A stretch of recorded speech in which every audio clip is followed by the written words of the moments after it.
দানবীরকে ডেকে বলবে, হে দানবীর, তুমি এত কোটি কোটি টাকা দান করেছো কেন? আল্লাহ তোমার কাছে নেকি পাওয়ার জন্য, তোমার বান্দাদের খেদমত করে তোমার কাছে নেকি পাবো জান্নাতের আশায়। আল্লাহ বলবেন, বাল কাযাবতা, মিথ্যে কথা বলেছো, তুমি কোটি কোটি টাকা দান করেছো, মানুষে তোমাকে ডোনার বলবে। দানবীর বলবে, মসজিদে 10,000 টাকা দিয়ে মারহাবা কামনা করেছো, মসজিদ বানাই দিয়ে তার গায়ে বাপের নাম নিজের নাম লেখার জন্য নেম প্লেট করেছো, আর একটু পোস্টার ছাপাই দিয়ে, দেখেন মাঝে মাঝে এটা দেশের কেউ দেখতেছি না, চশমা নাই, একটু পোস্টার ছাপাই দিয়ে তার তলিতে লেখে যায় সৌজন্য নান্টু আছে না, সৌজন্যে মেম্বার, সৌজন্যে অমক প্রিন্টার, সৌজন্যে অমক মাতুবার, সৌজন্যে অমক মেম্বার। এই সৌজন্যের লোভে তুমি পোস্টার করেছো, সৌজন্য দুনিয়ায় বলা হয়ে গেছে, পোস্টারের বিনিময়ে কোনো নেকি তোমার পাওনা নাই। ঢোকা, দেরি করবি না, তাড়াতাড়ি জাহান্নামে যা। যাহা কিছু করিব ইখলাসের সাথে আল্লাহর জন্য করব। শবে বরাতের ইবাদত আল্লাহর জন্য, শবে কদরের ইবাদত আল্লাহর জন্য, দান খয়রাত আল্লাহর জন্য, নামাজ পড়ি আল্লাহর জন্য, রোজা রাখি আল্লাহর জন্য। কথা বলেন ঠিক কিনা? তবলিগি যাই আল্লাহর জন্য, সরগুনায় যাই আল্লাহর জন্য, রাজনীতি করলে আল্লাহর জন্য করব। বাংলাদেশের রাজনীতি ধর্মীয় রাজনীতি তোমার দরকার আছে, তবে এর ভিতরে অন্য কোনো উদ্দেশ্য থাকলে জীবনে কোনোদিন চাঁদ ধরতে পারবে না। 1 ইঞ্চি দূরে থাকতে 1 আষাঢ়ে 7 তবক মাটির নিচে ডাবাই দেবে, পারবা না চাঁদ ধরতে, উদ্দেশ্য যদি খারাপ থাকে। শবে বরাতের ইবাদত ফ্রেশ ইবাদত, নির্ভেজাল ইবাদত করলে আপনি যা চাইবেন তা পাইবেন। তবে আমাদের দেশে শবে বরাতের ভিতরে চলে অনেক উল্টো পাল্টা। শবে বরাতটারে বানাইছে খাওয়ার রাত আর আনন্দের রাত। ভাই, ওই রাত্রে আপনার আগামী বছরে সপ্তাহ লাগবে, একটু ঠান্ডা মাথায় শোনে, নিরিবিলি চিল্লে ফেলার ভয়। ওই রাত্রে আপনার আগামী বছর আপনার নামে লিখতেছে তোমার বউ মরবে, তুমি এই কয়দিনের মধ্যে দেশ ছাড়িয়ে পলায় যাবা, এই লিখতেছে। তোমার ছেলে মরবে, মেয়ে মরবে, তোমার গাড়ি অ্যাক্সিডেন্ট করবে, তোমার বাড়ি আগুন লেগে যাবে, এইগুলো আপনার নামে লিখতেছে। পেঁয়াজের খ্যাত বৃষ্টিতে তলাইয়ে পচিয়ে যাবে, এই লিখতেছে। সেই রাত্রে আপনি জিলাপি খাচ্ছেন, খুশি। আল্লাহকে এত নেগেটিভ ওর নামে লিখতেছে আর ও তাতে খুশি, ঠিক আছে যা লিখছি তাই থাক। রাত্রে আপনার নামে এত নেগেটিভ লিখতেছে, আপনি দোয়া করে নেগেটিভটা পজিটিভ করবেন। পজিটিভ করতে হলে আপনার অভিনয়টা কেমন লাগবে আমি উদাহরণ দিয়ে বলি, এদিক তাকান।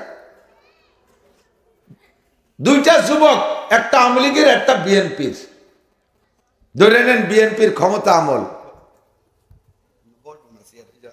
বিএনপির ক্ষমতা আমলে আওয়ামী লীগের একটা ছেলেরে বিএনপির এই ছেলেটারে যদি রামদাও দিয়ে কোপ দিয়ে 2 ভাগ করে ফেলায়, পুলিশের সামনে স্পট অ্যারেস্ট, সরাসরি জায়গার থেকে যেখানে মারছে পুলিশও সেই জায়গা ছিল, দড়িয়ে বান্ধি ফেলাইছে, নিয়ে হাজতে আটকাইতেছে, বসে 2 বছর হাজতে রাখার পরে রায় হবে, আজকে ঘোষণা হয়ে গেছে। এই রায়ে কি হবে ওর বুঝতে বাকি নাই। বিএনপির আমল, বিএনপির ছেলেরা আওয়ামী লীগের এই বিপদের সময় আওয়ামী লীগের যুবক যদি কোপ দিয়ে মারিয়ে ফেলাই দেয়, ফাঁসি নিশ্চিত, ঠিক না? ও বুঝে শুনে কাঠগড়ায় বিচারের দিন যাইয়ে তিরম দাঁড়াইতে হবে। বাঁচতে যদি হয় তার অভিনয়টা কেমন হতে হবে, কাঠগড়ায় সুদে টাকার সেহরি, ঘুষির টাকার ইফতারি। সুবহানাল্লাহ, এরকম পার্টি আছে না নাই? আছে না? সুদে টাকা সেহরি, ঘুষের টাকার ইফতারি। আপনার একটা রোজাও আসমানে যাইতেছে না। সাবধান, রোজা রাখবেন কষ্ট করে, একটু হালাল খাওয়ার চেষ্টা করবেন। এরপরে রোজার দিন কাম কাজ একটু কম করে বিকেল বেলা বসে বসে কয়জনে গিবত শিকায়ত গল্প দড়ি দরবারের মধ্যে দেখাটা, আয় একটু বসে কথা কই, দিন তো যাচ্ছে না। এই বসে কি করা শুরু হচ্ছে, দেলোয়ারের এই দোষ, শফিকির ওই দোষ, আহমদ শফি সাহেবের এই দোষ, সাইকুল আদি সাহেব এই করছে, মামুন সাহেব এই করছে, উনি 7 দোয়াতে তো নিরাটি, উনি কিছু। হাজারো বিপদ আপদ থেকে আল্লাহ পাক আমাদেরকে নিরাপদ রেখেছেন। দুনিয়ার অনেক মানুষের চেয়ে আল্লাহ পাক আমাদেরকে সুস্থ রেখেছেন। হাজারো হাজার লাখো লাখ মানুষ ভিটে কাটা ছাড়া রাস্তার পাশে বিভিন্ন বস্তিতে, এখানে এত কথা বলেন কারা? কর্তৃপক্ষ যদি থামানোর জন্য এই পরিমাণ শব্দ করেন তাহলে থামাই লাভ কি?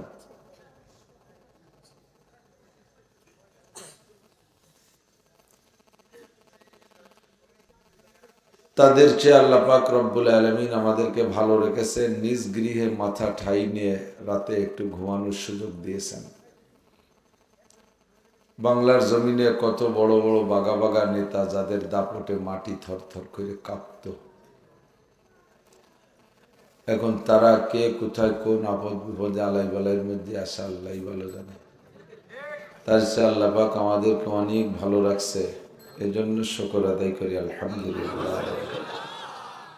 মাসের দিক দিয়ে বড় দামি মাস শাবান মাস, আর 2-3 দিন পরেই আসতেছে লাইলাতুল বরাত, শবে বরাত নামে একটা দামি রাত, যে রাত সম্পর্কে আহলে সুন্নাত ওয়াল জামাতের আকীদা আমাদের চারি মাযহাবের উলামায়ে কেরামরা একমত, রাতটা বড় দামি।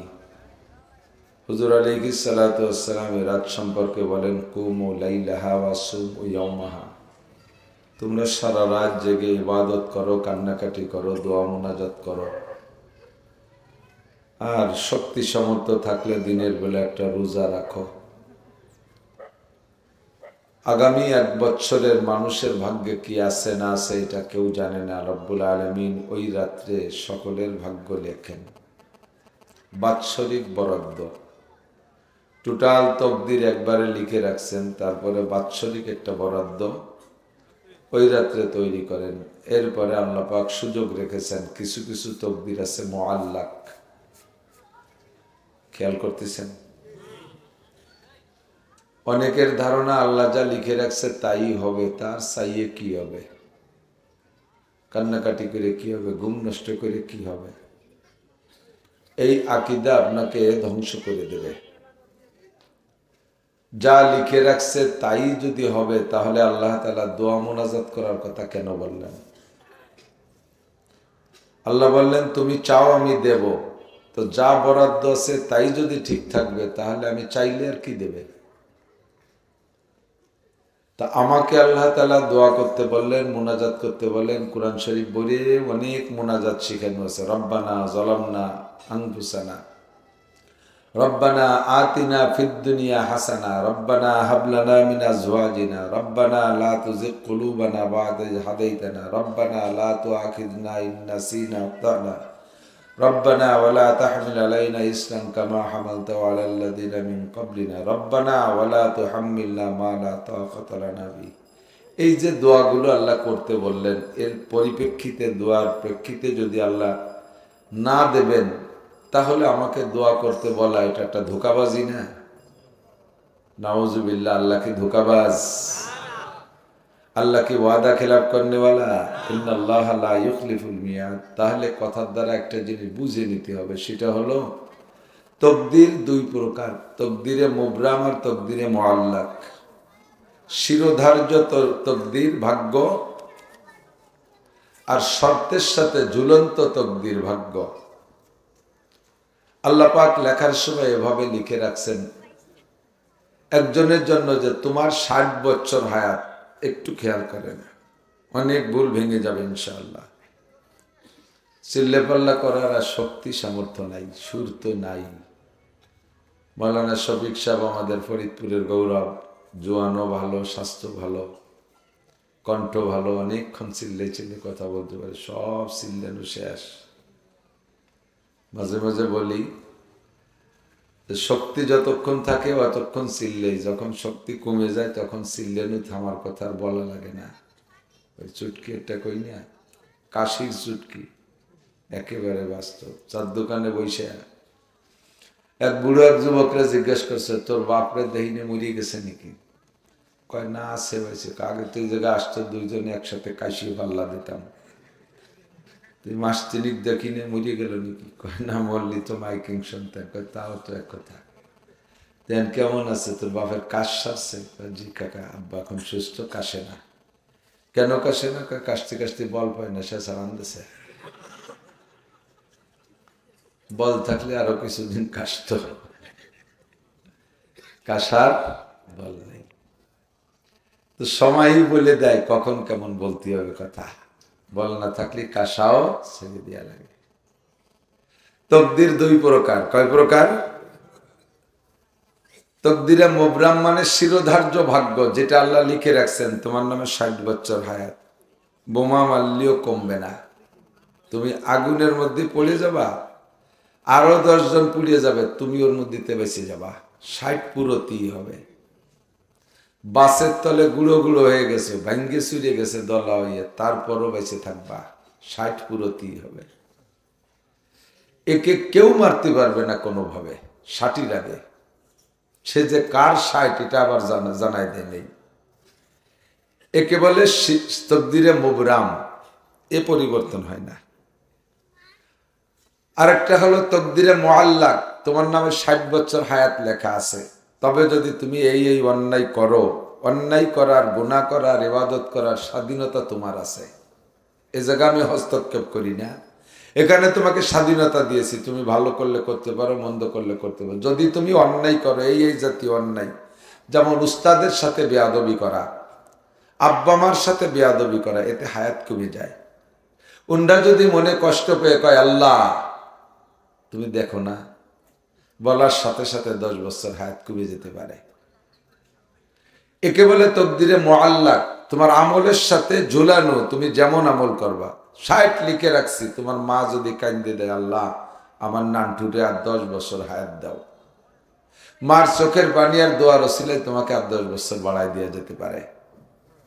এখন এই তকদিরে মুআল্লাক কার নামে আর কার নামের হায়াত তকদিরে মুবরাম, এইটা না জানা থাকার কারণে আমরা অবিরাম দোয়া করব, ভালো পক্ষে পক্ষে দোয়া করব, সুস্থতার সাথে, ইজ্জতের সাথে, প্রশস্ত হালাল রিজিকের সাথে, শান্তির সাথে, মেনানের সাথে বেঁচে থাকতে পারি, এই দোয়া আমরা করব। তো যার নামের যেটা তকদিরে মুআল্লাক আছে, আল্লাহ পাক শবে বরাত, শবে কদর, বিভিন্ন দোয়া মোনাজাতের মাধ্যমে ওইগুলো পরিবর্তন করে দেয়। এই জন্য আমরা শবে বরাতে দোয়া করব, মোনাজাত করব। আল্লাহ পাক সারা রাত এসে ডাকতে থাকে, আলা মুস্তাগফিরিন ফাগফির আলাহ, কারা সব গুনাহগার চলে আসো, আমি ক্ষমা করে দেব। আলা মুস্তারজিকিন, কে আছো অভাবী, দুনিয়ায় কত আন্দোলন করলে অভাব দূর করার জন্য, সমন্বয় আন্দোলন করে চাকরির জন্য, একটাও চাকরি হয়নি না। কাজেই ও জায়গা লাভালাভি লাভ নাই। যদি চাকরি পাচ্ছি আমার কাছে আসো, শবে বরাতে আসো, আমি তোমাকে চাকরি দেব, চাকরি দেব, যেভাবে হোক তোমার রিজিকের ব্যবস্থা আমি করব। আলা মুস্তাশফিন, কারা অসুস্থ আছো, ডাক্তার তোমাদেরকে ফেরত দিয়েছে, ফেল করে দিয়েছে, আমি আল্লাহ তাআলা সুস্থ করে দেবো। আল্লাহ পারে কি পারে না? আল্লাহর অপারেশন লাগে, ডাক্তার লাগে, ঔষধ লাগে না, সিজার লাগে না, হাসপাতাল লাগে না। ওয়াইদা আরাদা শাইআন আইয়াকুলা লাহু কুন ফায়াকুন, শুধু কুন কইলেই আল্লাহ তাআলা বান্দা সুস্থ হয়ে যায়, বলি সুবহানাল্লাহ। তো আমরা এটা বুঝতে চাই না, আমরা এটা বুঝতে চাই না। ও গত বছরও যেভাবে গেছি এবারও সেইভাবে যাচ্ছে, সামনে তো প্রত্যেক বছরই একই হালাতে জাতি। তাহলে ও পেঁয়াজ একবারের দাম বাড়ে, একবার কমে, পাটের ওই একই অবস্থা, খালি খালি লাফালাফির লাভ নেই। ঘুম কামাই না হইলে কম্বল মুড়ি দিয়ে ঘুমাই, এই হলো আমাদের বুদ্ধি। কিন্তু দোয়ার ওসিলায় আল্লাহ তাআলা ভাগ্যের পরিবর্তন করানোর ওয়াদা আল্লাহ নিজেই করেছেন। রাতটা লাইলাতুল বরাত, একটু ফাঁকে বলে যাই, খেয়াল করেন। প্রত্যেকটা ইবাদত সম্পর্কে আল্লাহ পাক বলেন, ওমা উমিরু ইল্লা লিয়াবুদুল্লাহ মুখলিসিনা লাহুদ্দিন, যে ইবাদতই তুমি করবা, ইবাদতটা করবা ইখলাসের সাথে। ইবাদত হবে ইখলাসের সাথে। কোন ইবাদতের ভিতরে ওয়ালা ইউশরিক বিইবাদাতি রাব্বিহি আহাদা, ইবাদতের ক্ষেত্রে তুমি আল্লাহর সাথে কেউকে শরীক করবা না। ইবাদত হবে একমাত্র আল্লাহরই জন্য। কথা বলেন ঠিক কি না? আল্লাহর সাথে ইবাদতের মধ্যে আবার কাউকে শরীক করার কি মানে এটা বুঝি না। একটু বুঝেন, একটু বুঝেন। যদি আপনি শিরিক করেন, লাইন আশরাকতুম লা ইয়াহবাতান্না আমালুকুম, যদি তুমি শিরিক করো তাহলে তোমার আমল বাতিল হয়ে যায়। শিরিক ইবাদতের মধ্যে কেমন? এই যে এখানে মাওলানা শফিক সাহেব কালেকশন করেছে, 1000 টাকা দিয়েছে, আপনার নামে যদি দোয়া না করে, মারহাবা না দেয়, তাহলে আপনি দুঃখ প্রকাশ করেন। আপনি 1000 টাকা দিয়েছেন তো আখিরাতের জন্য, এই জায়গা মারহাবার দরকার কি? যদি মারহাবা দিয়ে দেয়, ওই 1000 টাকার বিনিময় মারহাবা পর্যন্ত শেষ। কিয়ামতের ময়দানে আল্লাহ তাআলা 3 জনকে ডাকবে। সর্বপ্রথম ডাকবে শহীদকে। কাকে? শহীদ। শহীদ আছে না? শহীদের মর্যাদা, আসল মর্যাদা শুনে নেন। দুনিয়ার থেকে যারা জান চলে যায়, বিদায় নেয়, যে কোনো ভাবে ইন্তেকাল করে, এই মানুষগুলো কিয়ামতে হাসরের মাঠে বিচার আচারের আগে একজনও জান্নাতেও যাবে না, জাহান্নামেও যাবে না। হাসরের মাঠের আগ পর্যন্ত মরার পরে লম্বা একটা টাইমের নাম হলো আলমে বারজাখ, পর্দার জগৎ। এ জায়গা থেকে জান্নাতও নাই, জাহান্নামও নাই। তবে যদি আমল ভালো থাকে জান্নাতের আলো বাতাস পাবেন, আর যদি আমল খারাপ হয় জাহান্নামের সাজা শাস্তির অংশ পাবেন। ডাইরেক্ট জান্নাতও না, জাহান্নামও না। হাসরের মাঠ কায়েমের পরে যারা জান্নাতি তারা জান্নাতে যাবে, যারা জাহান্নামী তারা জাহান্নামে চলে যাবে। এর আসল জান্নাত আর জাহান্নাম। বাকি শুধুমাত্র কেবলমাত্র যারা শাহাদত বরণ করে, এই শহীদগুলো মরার সাথে সাথে আল্লাহ তাআলা তাদেরকে জান্নাতে দিয়ে দেয়। ওরা কিয়ামতের মাঠে আপদ বিপদ কিচ্ছু টের পাবে না। দেয়ার সিস্টেম কি? ছোট্ট একটা সবুজ পাখির সিনার ভিতরে আপনার রুহুটাকে দিয়ে জান্নাতের মধ্যে ছেড়ে দিয়ে বলবে, তুমি বিচরণ করতে থাকো, ঘুরতে থাকো, জান্নাতের ফল পাকড়া খাইতে থাকো। তুমি কিয়ামতের মাঠে তোমার আর কোনো জয় ঝামেলা নাই, নিরিবিলি তুমি জান্নাতে থাকো। কন্যা সুবহানাল্লাহ। এ হলো শহীদদের মর্যাদা। এত দামি শহীদ, এত সম্মানী শহীদ, এই শহীদকে কিয়ামতের ময়দানে ডেকে বলবে, এই তুমি এভাবে তুমি দুনিয়া থেকে আসছো কিভাবে? কাল্লা কে তুমি জানো না? আমি তো শহীদ হয়ে আইছি। তো তুমি কোথায় যে শহীদ হয়েছো? আমি অমুক মাঠে যুদ্ধ করতে করতে শহীদ হয়েছি। কেন যুদ্ধ করেছো? কালিমাতে, তোমার দিনকে উঁচু করার জন্য, তোমার ধর্মের জন্য যুদ্ধ করেছি, তোমার ইসলামের জন্য যুদ্ধ করেছি। তাই সেই যুদ্ধে যে আমি হত্যা হয়ে গেছি, আমি শহীদ, আমাকে শহীদি দরজায় জান্নাত দাও। আল্লাহ বলবেন, বল কাযাবতা, মিথ্যে কথা বলেছিস, তুই আমার দিনের জন্য শহীদ হইস নাই। তুই শহীদ হয়েছিস, তুই যুদ্ধই করেছিস আমার দিনের জন্য না। তোর যুদ্ধের ময়দানে যার মধ্যে দুইটা নিয়ত ছিল। একটা হলো যদি বেঁচে থাকি তাহলে আজীবন মুক্তিযোদ্ধা ভাতা খাতি পারবো। বিশ্বাস না হয় বুখারী শরীফ খুলে দেখেন। তুমি যুদ্ধ করেছিলে, যদি যুদ্ধ করে জিতে যাইতে পারি তাহলে এদেশ আমাদের হাতে থাকবে, আমরা গাজী থাকবো, আর আমরা মুক্তিযুদ্ধ ভাতা খাবো। আজীবন আমাদের নামে একটা কোঠা থাকবে, ওই কোঠা যে বাড়িয়ে বাড়িয়ে সপ্তাহ পাইয়ে খাবো। তুমি যতদিন বেঁচে ছিলে তা তোমাদের মধ্যে যারা বেঁচে ছিল তারা এইভাবে খাইয়ে দিয়ে মরছে। আর তোমার আরেকটা নিয়ত ছিল, যদি মরে যাই, যদি যুদ্ধে যে মরে যাই তাহলে আজীবন মানুষ আমাকে শহীদ বলবে, বীর মুক্তিযোদ্ধা বলবে। অকাদ কিল, যে উদ্দেশ্যে কাম করেছে তা বলা হয়ে গেছে। জিহাদের মতো এত বড় দামি কাজ, এক ইবাদতের কারণে আর এক ইবাদত, আমার দিক খেয়াল করেন, এক ইবাদতের কারণে আর এক ইবাদতকে বাদ দেওয়ার অনুমতি নাই।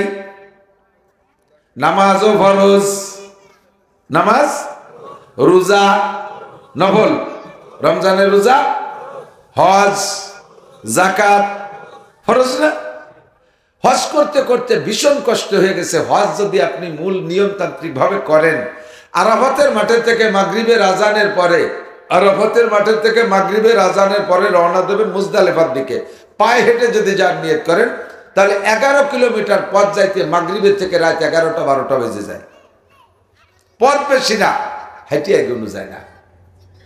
লক্ষ লক্ষ কোটি মানুষ এই 11 কিলো হেঁটে যাইতে যাইতে আপনি নিস্তেজ হয়ে যাবেন। মুজদালিফায় যাইয়ে মাগরিবের নামাজ আগে, রাস্তায় মাগরিব পড়া যাবে না, আরাফাতেও মাগরিব পড়া যাবে না। ঈশার মাগরিব ওই একই রাত্রে আমাদের হানাফি মাযহাবে 2 ওয়াক্তের একসাথে পড়া লাগে। ওখানে যাইয়া আগে মাগরিব 3 রাকাত, তারপরে ঈশা 2 রাকাত ফরজ, বেতের পড়লে পড়লেন, না পড়লে 3 রাকাত পড়ে ওখানে কিছুক্ষণ রাত কাটাইতে কাটাইতে ফজর হয়ে যায়। বিছানা একটু শুইতে হবে, বিছান পাটি নাই, খেতা বালিশ নাই, ঘর বাড়ি নাই। ও জায়গায় রাস্তার উপরে চাদর বিছায়, গামছা বিছায় যার যার কায়দা একটু গড়াগড়ি করতে হয়। ফজরের আজান দিলে ওখানে নামাজ পড়ে এরপরে যাবেন আপনি শয়তান মারতি। 6, 7, 5, 4 যে যতটুকু আগায় গেছে মুজদালিফায় সে সেভাবে যাইতে থাকে। এই 4, 5, 6 কিলো পায়ে হেঁটে যাইয়ে শয়তানকে মারিয়ে, মিনাজ শয়তানকে মারিয়ে তারপরে 4 কিলোমিটার মক্কায় সুড়ঙ্গ রাস্তা দিয়ে হেঁটে যাইয়া একই দিনে, এরপরে কাবাকে 7 তওয়াফ করার পরে সফা মারওয়া সাই, সফা থেকে মারওয়া, মারওয়া থেকে আবার সফা 7 বার, এ পর্যন্ত যাইতে যাইতে শরীরে কোনো তেজ থাকে না। যত বড় শক্তিশালী মানুষ হোক না কেন পার চলেই না, হাঁটাই যায় না। বুঝবেন সেদিন যদি এভাবে হজ করেন যে জীবনে সবচেয়ে বড় পরিশ্রমের কাজ এর চেয়ে আর কিছু করেন নাই। এখন এত কষ্ট করিয়া হজ করছেন, বাংলাদেশে থেকে মক্কায় যাইয়া এত পরিশ্রম হয়ে গেছে, হজটা ফরজ। এখন আপনি কি আল্লাহকে বলতে পারবেন, আল্লাহ এ হজ যত ফরজ, নামাজও ফরজ, আমার হজ করতে করতে কষ্ট হয়ে গেছে, আজকে জোহরের নামাজ পড়বো না? বোঝেন নাই? জোহরের নামাজ আমি পড়তে পারবো না, আমি হজ করছি পারবো না, অনুমতি আছে? কোনো ছাড় নাই, ঠিক না? আপনার 2 কোটি টাকা জাকাত হয়েছে, গ্রাম ভরে ঘুরে ঘুরে দিয়ে বেড়াইছেন। জাকাত তো ফরজ, গরিবের বাড়ি যায় যে জাকাতের টাকা দিচ্ছেন 2 কোটি টাকা, দিন ভরে ঘুরিয়ে দিতে দিতে দিতে দিতে যান শেষ। আসরের সময় শুয়ে পড়ছেন, যাই আল্লাহ আমি কিন্তু জাকাত একটা ফরজ আদায় করছি, আজকে আসরের নামাজ পড়তে পারবো না। অনুমতি আছে? তুমি যা করো না করো, নামাজ পড়তেই হবে এবং টাইম মতো। কাজা করারও অনুমতি নেই।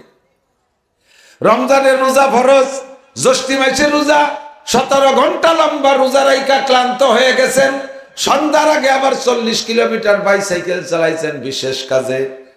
খরার মধ্যে দিয়ে 40 কিলো বাইসাইকেল চালাইলে জিব্বেই খালি রস, না আগাগোড়া কোনো জায়গায় রস থাকে না। কষ্ট করে রোজা রাইখা এসে ইফতার খাইয়ে গড়ায় শুয়ে পড়ছেন, আল্লাহ আমি কিন্তু মাগরিব পড়তে পারবো না, আমি রোজা রেখে কষ্ট হয়ে গেছে, মাগরিব পড়তে পারবো না। অনুমতি আছে? একটা ফরজ আদায় করে কষ্ট হয়ে যার কারণে আর একটা ফরজ ছেড়ে দেওয়ার অনুমতি নাই। একমাত্র শুধুমাত্র একটা ইবাদত, সেই ইবাদতটা হলো জিহাদ। এই জিহাদের ময়দানে যাই আপনাকে নামাজ কাজা করার সুযোগ আছে অবশ্যই। খন্দকের যুদ্ধে নবী পাক খন্দক খনন করতেছেন, খন্দক এখনো খনন করা শেষ হয় নাই, কয়েকদিন যাবত খনন করতেছেন। আসর জোহরের নামাজের সময় জিবরাইল এসে কয়, হুজুর জোহরের নামাজ বাদ থাক, আগে খন্দক খনন করেন, শত্রুরা এসে গেল। খুঁজতে খুঁজতে আসর হয়ে গেছে, জিবরাইল কয়, হুজুর আসরের নামাজও পড়া যাবে না, আসর পরে এক সময় পড়ে নিয়ে আগে খন্দক খনন করেন। এসে গেল মাগরিবের নামাজ, মাগরিবের নামাজের সময় নামাজ পড়বেন, জিবরাইল কয়, হুজুর মাগরিবের নামাজ স্থগিত থাক, আগে খন্দক খনন করেন। খুঁজতে খুঁজতে ঈশা হয়ে গেল, ঈশার লম্বা টাইম, গভীর রাত হয়ে গেছে, তবুও জিবরাইল কয়, হুজুর নামাজ পরে পড়া যাবে, আগে খন্দক খনন করেন। জিহাদের কাজকে প্রাধান্য দিয়ে 4 ওয়াক্ত নামাজ কাজা করার অনুমতি দিয়ে দিলেন আল্লাহ। জিবরাইলের তো ব্যক্তিগত ক্ষমতা না, এ খবর কোত্থেকে আসে? আল্লাহর থেকে খবর আসে, আগে জিহাদ করো পরে তুমি নামাজ পড়ো। কিন্তু হজের কারণে নামাজ ছাড়ার অনুমতি নাই, যাকাত দেওয়ার কারণে নামাজের ছাড়ার অনুমতি নাই, রোজায় কষ্ট হয়ে গেলে যাকাত রোজা কি বলা হয়, নামাজ ছেড়ে দেওয়ার অনুমতি নাই। জিহাদ এমনই একটা ইবাদত, কাল প্রয়োজনে সময় সাপেক্ষে জিহাদের কাজকে প্রাধান্য দিয়ে নামাজকে ছেড়ে দেওয়া জায়েজ আছে। এত বড় গুরুত্বপূর্ণ ইবাদত আপনি করেছেন, ওই ইবাদত আপনি করবেন ইখলাসের সাথে, কিন্তু সেই ইবাদত করেছেন আপনি দুনিয়ার উদ্দেশ্যে। হয় আপনাকে বীর উত্তম, বীর বিক্রম, বীর শ্রেষ্ঠ বলবে, অথবা গনিমতের মাল পাইবেন, যুদ্ধে বিজয়ী সম্পদ পাবেন, আর আপনি জীবন ভরে কোঠা বিক্রি করে খাইতে পারবেন। আল্লাহ কয়, তুমি এই জন্য জিহাদ করেছো, এইটা করেছো আমার জন্য নয়, অকাত কিল যে আশায় করেছো তা তোমারে বলা হয়ে গেছে। আর একটা নেকিও তোমার আমলনামায় জিহাদ উপলক্ষে, শহীদ উপলক্ষে অবশিষ্ট নাই, যে তাদের জান্নাতে যাওয়া। কথা বাড়াইও না, মাইল খাওয়ার আগে ঢুকে সারো জাহান্নামে। তাহলে দুনিয়াতে কোপ খাইছে, এ জায়গা কোপ খাবা। খেয়াল করেন, শহীদদেরকে জাহান্নামে দেওয়ার পরে ধরবে এবার আমার মতো মাওলানা রে, এ মাওলানা তুমি মাওলানা হইছো কি জন্য, তুমি ওয়াজ করছো কি জন্য, তুমি মানুষকে মুরিদ বানাইছো কি জন্য? আল্লাহ আমি মাওলানা হয়েছি তোমার দিন প্রচারের জন্য, আমি ওয়াজ করেছি তোমার মানুষকে দিনের পথে রাখার জন্য, আমি মানুষকে মুরিদ করেছি আল্লাহ দিনের পথে রাখার জন্য। আল্লাহ বলবেন বাল কাযাবতা, মিথ্যে কথা বলবা না, উদখুলিল জাহান্নামে যাও। কেন আল্লাহ এত কাজ করে কেন জাহান্নামে যাব? আল্লাহ পাক বলবেন তুমি মাওলানা হয়েছো ওয়াজ করে বেঁচে খাবা, সেই জন্য তুমি মাওলানা হয়েছো, ওয়াজ করেছো, মানুষের তোমাকে আন্তর্জাতিক খ্যাতি সম্পন্ন বক্তা কবে? হেলিকপ্টারে আনবে তোমারে, 200 মোটরসাইকেল নিয়ে তোমার অভ্যর্থনা জানানো লাগবে, 300 পুলিশ দিয়ে তোমারে প্রোটোকল দেওয়া লাগবে, আর তোমার নামে বড় বড় ব্যানার করা লাগবে, তোমারে কোলে করে নিয়ে এসছে যে প্রধান বক্তা, বিশাল নাম দিয়ে উঠানো হবে।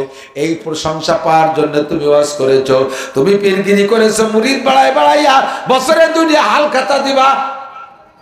হালখাতা আছে না? সারা বছর বাকি দিয়ে হালকাতাতে কালেকশন করে। তুমি মুরিদ বানাইছো, মুরিদদের ভিতরে 2 বছরে হালকাতা দিয়া মাহফিল দিয়ে দিয়ে তার মধ্যে বস্তা ভরে ভরে টাকা কালেকশন করবা, ওই টাকাতে ভোগ বিলাসের সাথে চলবা। এই জন্য মুরিদ বানাইছো। সে যা কিছু আশা করেছো সব দুনিয়া থেকে হয়ে গেছে। এখন তোমার ওই মর্মে কোনো পাওনা নাই। উৎকুলিল জাহিম, কথা বাড়াবা না, তাড়াতাড়ি জাহান্নামে যাও। দানবীরকে ডেকে বলবে, হে দানবীর, তুমি এত কোটি কোটি টাকা দান করেছো কেন? আল্লাহ তোমার কাছে নেকি পাওয়ার জন্য, তোমার বান্দাদের খেদমত করে তোমার কাছে নেকি পাবো জান্নাতের আশায়। আল্লাহ বলবেন, বাল কাযাবতা, মিথ্যে কথা বলেছো। তুমি কোটি কোটি টাকা দান করেছো, মানুষে তোমাকে ডোনার বলবে। দানবীর বলবে, মসজিদে 10,000 টাকা দিয়ে মারহাবা কামনা করেছো, মসজিদ বানাই দিয়ে তার গায়ে বাপের নাম নিজের নাম লেখার জন্য নেম প্লেট করেছো, আর একটু পোস্টার ছাপাই দিয়ে দেখেন মাঝে মাঝে এটা দেশে আমি দেখতেছি না, চশমা নাই, একটু পোস্টার ছাপাই দিয়ে তার তলিতে লেখে যায় সৌজন্য নান্টু আছে না, সৌজন্য মেম্বার, সৌজন্য অমক প্রিন্টার, সৌজন্য অমক মাতুবার, সৌজন্য অমক মেম্বার। এই সৌজন্যের লোভে তুমি পোস্টার করেছো, সৌজন্য দুনিয়ায় বলা হয়ে গেছে, পোস্টারের বিনিময়ে কোনো নেকি তোমার পাওনা নাই। ঢোকা, দেরি করবি না, তাড়াতাড়ি জাহান্নামে যা। যাহা কিছু করিব ইখলাসের সাথে আল্লাহর জন্য করব। শবে বরাতের ইবাদত আল্লাহর জন্য, শবে কদরের ইবাদত আল্লাহর জন্য, দান খয়রাত আল্লাহর জন্য, নামাজ পড়ি আল্লাহর জন্য, রোজা রাখি আল্লাহর জন্য। কথা বলেন ঠিক কিনা? তবলিগি দেয় আল্লাহর জন্য, সরমুনায় দেয় আল্লাহর জন্য, রাজনীতি করলে আল্লাহর জন্য করব। বাংলাদেশের রাজনীতি ধর্মীয় রাজনীতি তোমার দরকার আছে, তবে এর ভিতরে অন্য কোনো উদ্দেশ্য থাকলে জীবনে কোনোদিন চাঁদ ধরতে পারবে না। 1 ইঞ্চি দূরে থাকতে 1 আষাঢ়ে 7 তবক মাটির নিচে ডাবাই দেবে, পারবা না চাঁদ ধরতে, উদ্দেশ্য যদি খারাপ থাকে। শবে বরাতের ইবাদত ফ্রেশ ইবাদত, নির্ভেজাল ইবাদত করলে আপনি যা চাইবেন তা পাইবেন। তবে আমাদের দেশে শবে বরাতের ভিতরে চলে অনেক উল্টো পাল্টা। শবে বরাত চারে বানাইছে খাওয়ার রাত আর আনন্দের রাত। ভাই, ওই রাত্রে আপনার আগামী বছরের সপ্তাহ লাগবে, একটু ঠান্ডা মাথায় শোনে, নিরিবিলি চিল্লে ফেলার ভয়। ওই রাত্রে আপনার আগামী বছর আপনার নামে লিখতেছে তোমার বউ মরবে, তুমি এই কয়দিনের মধ্যে দেশ ছাড়িয়ে পলাই যাবা, এই লিখতেছে।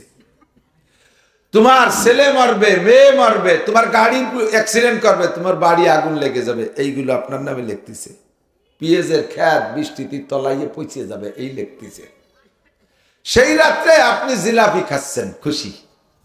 আল্লাহকে এত নেগেটিভ ওর নামে লিখতেছে আর ও তাতে খুশি, ঠিক আছে যা লিখছে তাই থাক। রাত্রে আপনার নামে এত নেগেটিভ লিখতেছে, আপনি দোয়া করে নেগেটিভটা পজিটিভ করবেন। পজিটিভ করতে হলে আপনার অভিনয়টা কেমন লাগবে আমি উদাহরণ দিয়ে বলি, এদিক তাকান। 2টা যুবক, একটা আওয়ামী লীগের একটা বিএনপির, ধরে নেন বিএনপির ক্ষমতা আমল, বিএনপির ক্ষমতা আমলে আওয়ামী লীগের একটা ছেলেরে বিএনপির এই ছেলেটারে যদি রামদাউদে কোপ দিয়ে 2 ভাগ করে ফেলায়, পুলিশের সামনে স্পট অ্যারেস্ট, সরাসরি জায়গার থেকে যেখানে মারছে পুলিশও সেই জায়গা ছিল, দড়িয়ে বান্ধি ফেলাইছে, নিয়ে হাজতে আটকাই দিয়েছে, বসেন। 2 বছর হাজতে রাখার পরে রায় হবে, আজকে ঘোষণা হয়ে গেছে। এই রায়ে কি হবে ওর বুঝতে বাকি নাই। বিএনপির আমল, বিএনপির ছেলেরা আওয়ামী লীগের এই বিপদের সময় আওয়ামী লীগের যুবক যদি কোপ দিয়ে মারিয়ে ফেলাই দেয়, ফাঁসি নিশ্চিত, ঠিক না? ও বুঝে শুনে কাঠগড়ায় বিচারের দিন যাইয়া কিরম দাঁড়াইতে হবে, বাঁচতে যদি হয় তার অভিনয়টা কেমন হতে হবে। কাঠগড়ায় করজোর চক্ষু বন্ধ করে দাঁড়ায় রয়েছে, চোখ দিয়ে জজের দিকে তাকাবেও না, যে কি লেখছে কি লিখতেছে, ভয়ে থরথর করে কাঁপতেছে, কোন ফাঁকে পেশাব হইয়া ভয়তে 2 রান বাইয়ে কাঠগড়া ভিজি গেছে। বাঁচতে হলে মা বুড়ি মানুষ আইসা সিরা কাপড় পরিয়ে কাঁদতেছে, সাথে একটা বউ আইসে, ওর বউ ডাবেট, ওই ছেলের বউ, সেও একখান সিরা কাপড় পরিয়েছে, গায়ে মাটি চুটি মাহানো, গায়ে গোস্ত নাই, 2 বছর স্বামীর সঙ্গে শুকই গেছে। একটুক একটা ছেলে 5 বছর বয়স, ছেলেটা ল্যাংটা হইয়াছে, একটা সিরা গেঞ্জি গায়ে দিয়েছে, এই জায়গায় দাঁড়ায় কাঁদতেছে। মা কয়, বাবার জজ সাহেব, বিচারপতি, কিয়ামতের দিনের মালিক আমার আল্লাহ, আজকের দিনের বিচারপতি আপনি।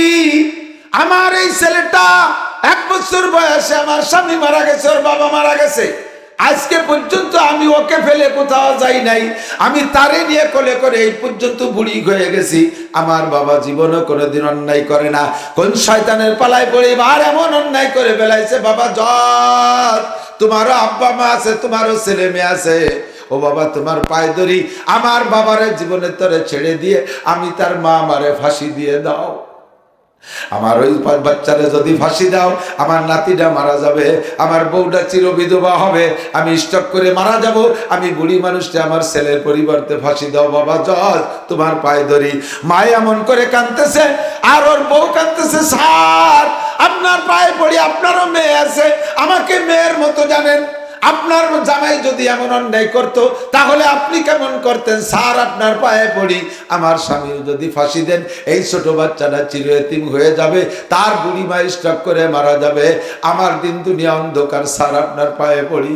ছোট্ট বাচ্চাটা কান্দে, কয় স্যার আমার আব্বারে ফাঁসি না দিয়ে আমারে ফাঁসি দেন, আমার দাদি মারা যাবে, আব্বারে ফাঁসি দিলে আমার মা চির বিধবা হয়ে যাবে, স্যার আমারে ফাঁসি দেন, আমার মা আব্বারে ফাঁসি না দিয়া।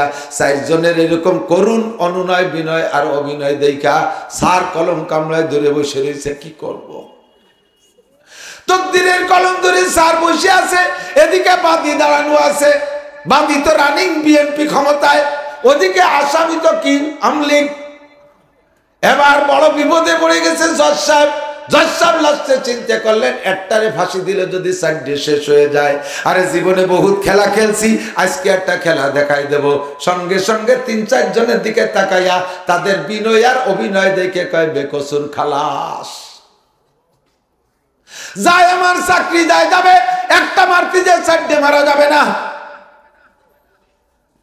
বিচারপতির চাকরিও ছুটে গেল, তবু একটা খেলা আছে দেখায় দেওয়ার সুযোগে সৎ ব্যবহার করে দিয়েছে। এইটা যদি পাইতে হয় তাহলে 4 জনের অভিনয় ওই রকম হইতে হবে। পক্ষান্তরে যদি অভিনয়টা হয় কেমন, বুড়ি যে কয় ও জাজ তুই আমার ছেলেরে ফাঁসি দিবি, এই যে আমার পুতা আছে, তুই একদিন রিটায়ার করবি, সেই দিন তোরে দেখায় ছেড়ে দেব। ওর বউ কয় এ জাজ তুই খালি এজলাসের নাম আমার স্বামীরে ফাঁসির অর্ডার দিয়ে আমি তোর নামে রেপ কেস দেব, আমি বলবো যে জজ আমার সাথে রেপ করছে। আর অতটুক দুধের বাছুর সে কয় জজ তুমি একদিন চাকরি থেকে রিটায়ার করবা, আমি সেদিন বড় হব, আমার আব্বারে ফাঁসি দিলে প্রতিশোধ আমি নিয়েই ছাড়বো। এই 3 জনে এই কয়। আর আসামি কয় আরে মরে তো যাবো, 2 জিলাপি দে, 2 বছর সিগারেট খাবি, একটা সিগারেট যদি মরার আগে খাইয়ে মরি। এই যদি কাঠগড়ায় দাঁড়ায় জিলাপি আর সিগারেট খায় তাহলে বিচার কি হবে? কন্দি জজ সাহেব বলবে এটা ফাঁসি আর ওই 3টের যাবজ্জীবন, এটার ফাঁসি আর ওই 3টের। আজকে রাত্রে মহান বিচারপতি আল্লাহ পাক রব্বুল আলামিন আপনার নামে লিখতেছে তুমি মারা যাবা, তোমার বউ স্ট্রোক করবে, তোমার মা মারা যাবে, তোমার ছেলে গাড়ির তলে পড়ে মরবে, তোমার বাস অ্যাক্সিডেন্ট করবে, তোমার ট্রাক অ্যাক্সিডেন্ট করবে, তোমার পেঁয়াজের ক্ষেত পচে যাবে, পাটের গোডাউনে আগুন লেগে যাবে, ইত্যাদি ইত্যাদি তোমার নামে লিখতেছে। আর তুমি সেই রাত্রে হালুয়া রুটি খাও আর গোস্ত বিরিয়ানি খাও আর ওই রাত্রে জিলাপি খাওয়ার আনন্দ করো। আল্লাহ কয় ঠিক আছে, যা যা লেখা আছে তাই বহাল থাকবে, ওর তকদিরের কোনো পরিবর্তন হবে না। রাতটা হলো কুমু লাইলাহা, সারা রাত জেগে ইবাদত করবেন, ওয়াসুমু ইয়াওমাহা, দিনের বেলা রোজা রাখবেন। রোজা মানে অনশন ধর্মঘট, রোজা মানে অনশন। শেখ হাসিনার আমলে মাস্টার যারা আছেন তারা 2-1 জন অবশ্যই থাকতে পারেন, মাস্টাররা সাক্ষী দেবেন। আপনারা একটা আন্দোলন করছিলেন অনশন ধর্মঘট, মাস্টাররা পল্টন ময়দানে 5-7 বছর পর্যন্ত সরকারের কাছে বিভিন্ন দাবি করে মাস্টাররা, তা হাসিনা মুনাজাত কবুল করে না। মাস্টাররা জ্বালায় সারা বাংলাদেশের সমস্ত মাস্টাররা যাইয়া পল্টনে যাইয়ে শীত হয়ে শুয়ে পেটের পর থাল থুইয়ে অনশন ধর্মঘট, খাবো না, মরিয়ে যাব তবু খাবো না 3 দিন। কিছু কিছু চালাক মাস্টার জুত করে যে খাইয়েছে আবার শীত হয়ে শুইছে। পরে সাংবাদিকদের মাধ্যমে খবর পেলাম 30টা একেবারে কে মাস্টার জন্মের কেটি, এই 30 জন 3 দিনের মধ্যে ওঠেই নেই। নিস্তেজ হয়ে গেছে। 3 দিন না খালি কি হয় করার মধ্যে।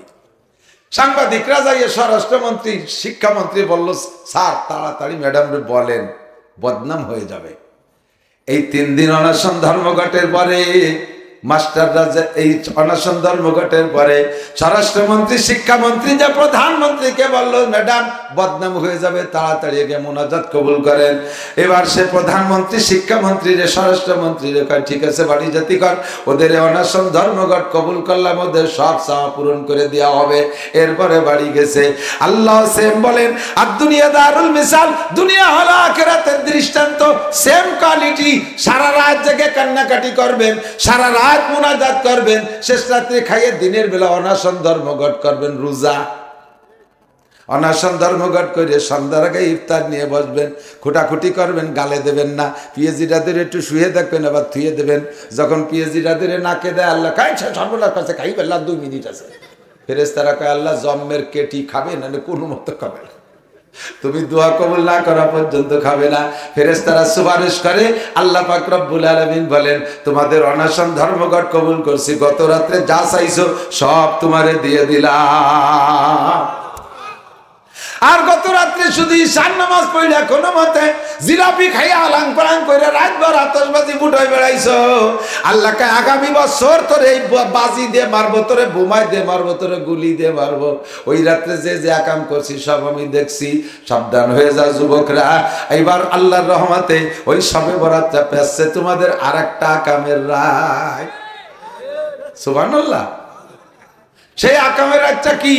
14ই ফেব্রুয়ারি ভ্যালেন্টাইন ডে, আন্তর্জাতিক নুস্য দিবস। আন্তর্জাতিক নুস্য দিবস। ধরা খাইছো এবার, খালি নামিয়ে দেও, বাড়ির অভাব হবে না। দিনদার ইমানদার যুবকরা তোমাদেরকে পিঠায় টান টান করবে। বহুত চরিত্রহীনরা এই রাত্রে এই ভ্যালেন্টাইন ডে পালন করার জন্য সুন্দরী সুন্দরী যুবতী মেয়েদেরকে আমি নাম বলে থাকি, মোটরসাইকেলের পিছনে বসাইলে ছেলেদের পাওয়ার বাড়ে, এই জন্য পিছনের ওই সেমডিকে নাম তুইছি পাওয়ার ব্যাংক। দেখছেন না? এদিক থেকে রাস্তাঘাট অতটা ভালো না, বাঙ্গার মোড়েতে দেখবেন যাত্রাবাড়ি পর্যন্ত, আরে পাওয়ার ব্যাংকের দৌড়। সারাটা দুনিয়া জুড়ে মুসলমানরা এই ডে পালন করবে। নবী পাক বলেন, মান তাশাব্বাহা বিকওমিন ফাহুয়া মিনহুম, যার সাথে যার মিল হবে তার সাথে তার হাসর হবে। এই রাতে যারা ওই নোংরা ইহুদ নাসারা খ্রিস্টান হিন্দু বুদ্ধদের সাথে মিল কইরা আকাম করে বেড়াবি, খোদার কসম কিয়ামতের ময়দানে তাদের সাথে তাদের জাহান্নামে যেতে হবে। এবার রাতটা পড়ে গেছে, পবিত্র রাতের সাথে মিল। আমরা এখান থেকে প্রতিজ্ঞা করব, আমাদের এলাকার কেউ ভ্যালেন্টাইন ডে পালন করব 14ই ফেব্রুয়ারি নোংরামিতে আমরা কেউ যাব না। মেয়েদের যাইতে দেবেন না, ছেলেরা যাইতে দেবেন না। ও আমার যুবক শোনা, তোমরা প্রতিজ্ঞা করো আর জীবনে কোনোদিন এই নোংরা ডে গুলো পালন করব না। 31 পহেলা জানুয়ারি মুসলমানদের জন্য নয়, মুসলমানদের ইবাদতের রাত, শবে বরাত, লাইলাতুল কদর। মুসলমানদের আনন্দের দিন হলো 2 ঈদের 5 দিন, 2 ঈদের 2 দিন, ঈদুল আজহার পরে 3 দিন, এই 5 দিন আনন্দের দিন। আর একটা দিন আছে খাওয়ার দিন। নবী পাক বলেন, মান ওয়াসালা ইয়ালিহি ফিন নাফকাতি ইয়াউমা আশুরা ওয়াসাল্লাহু আলাইহি সাইরা সানাতিহি, যে ব্যক্তি মুহররম মাসের 10 তারিখে রাত দিনের বেলা রোজা রাইখা রাতের বেলা পরিবারের সদস্যদেরকে নিয়ে সাধ্য অনুযায়ী ভালো খানা তৈরি করে খায়, আল্লাহ পাক আগামী 1 বছর রুজির বরকত বাড়াইয়া দেয়। পহেলা বৈশাখে পান্তা ইলিশ, সুবহানাল্লাহ, কি বিল্লাহ, পহেলা বৈশাখে পান্তা ইলিশ, খালি আগামী 1 বছর রুজির বরকত বাড়বে। কোরআন হাদিসে কোন জায়গা আছে? আমাদের ছোটবেলায় শুনি নাই, মুরব্বীরা কথা কন, এ পয়লা বৈশাখে পান্তা ইলিশ ছোটবেলা শুনছেন নি? এ কয় বছর কোন শয়তান যে আবিষ্কার করছে আল্লাহ জানে। যে পান্তা ইলিশ খাতি বড় বড় পার্কে যেতে হবে, বিভিন্ন রিসোর্টে যেতে হবে। পান্তা ইলিশ 1 প্লেট পান্তা ভাত আর একটু সেই ইলিশ মাছকে আল্লাহ অবঠি দিয়ে কাটা যায় না, সব লিখতেছি কোন রেখাটি নিয়েছে। 1 প্লেট পান্তা ভাত আর একটু ইলিশ মাছ 3000 টাকা দাম। খাইয়ে থাও না বাবার বুঝছি কোনোদিন সুসর দর। পান্তা ভাতে যদি এতই লোভ হয়, আমাকে বাড়ি আসিস, আমার বাড়ি বালতি ভরা পান্তা ভাত আছে, গরু তুইও খায় না, তোর মাথা ভরিয়ে ডালবো। বছর শুরু করবা যেভাবে, বছর শেষ হবে সেভাবে। যদি বছর শুরু করো পান্তা ইলিশ দিয়ে, বছর যাবে ভান্তায় ভান্তায়। টাটকা গরম ভাত আর ভালো ভালো খাইয়ে শুরু করব।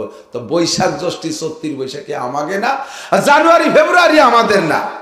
অমুসলমান হিন্দু ভাইরা বাংলা মাসের সাথে মিল করে ইবাদত করে, ঠিক না?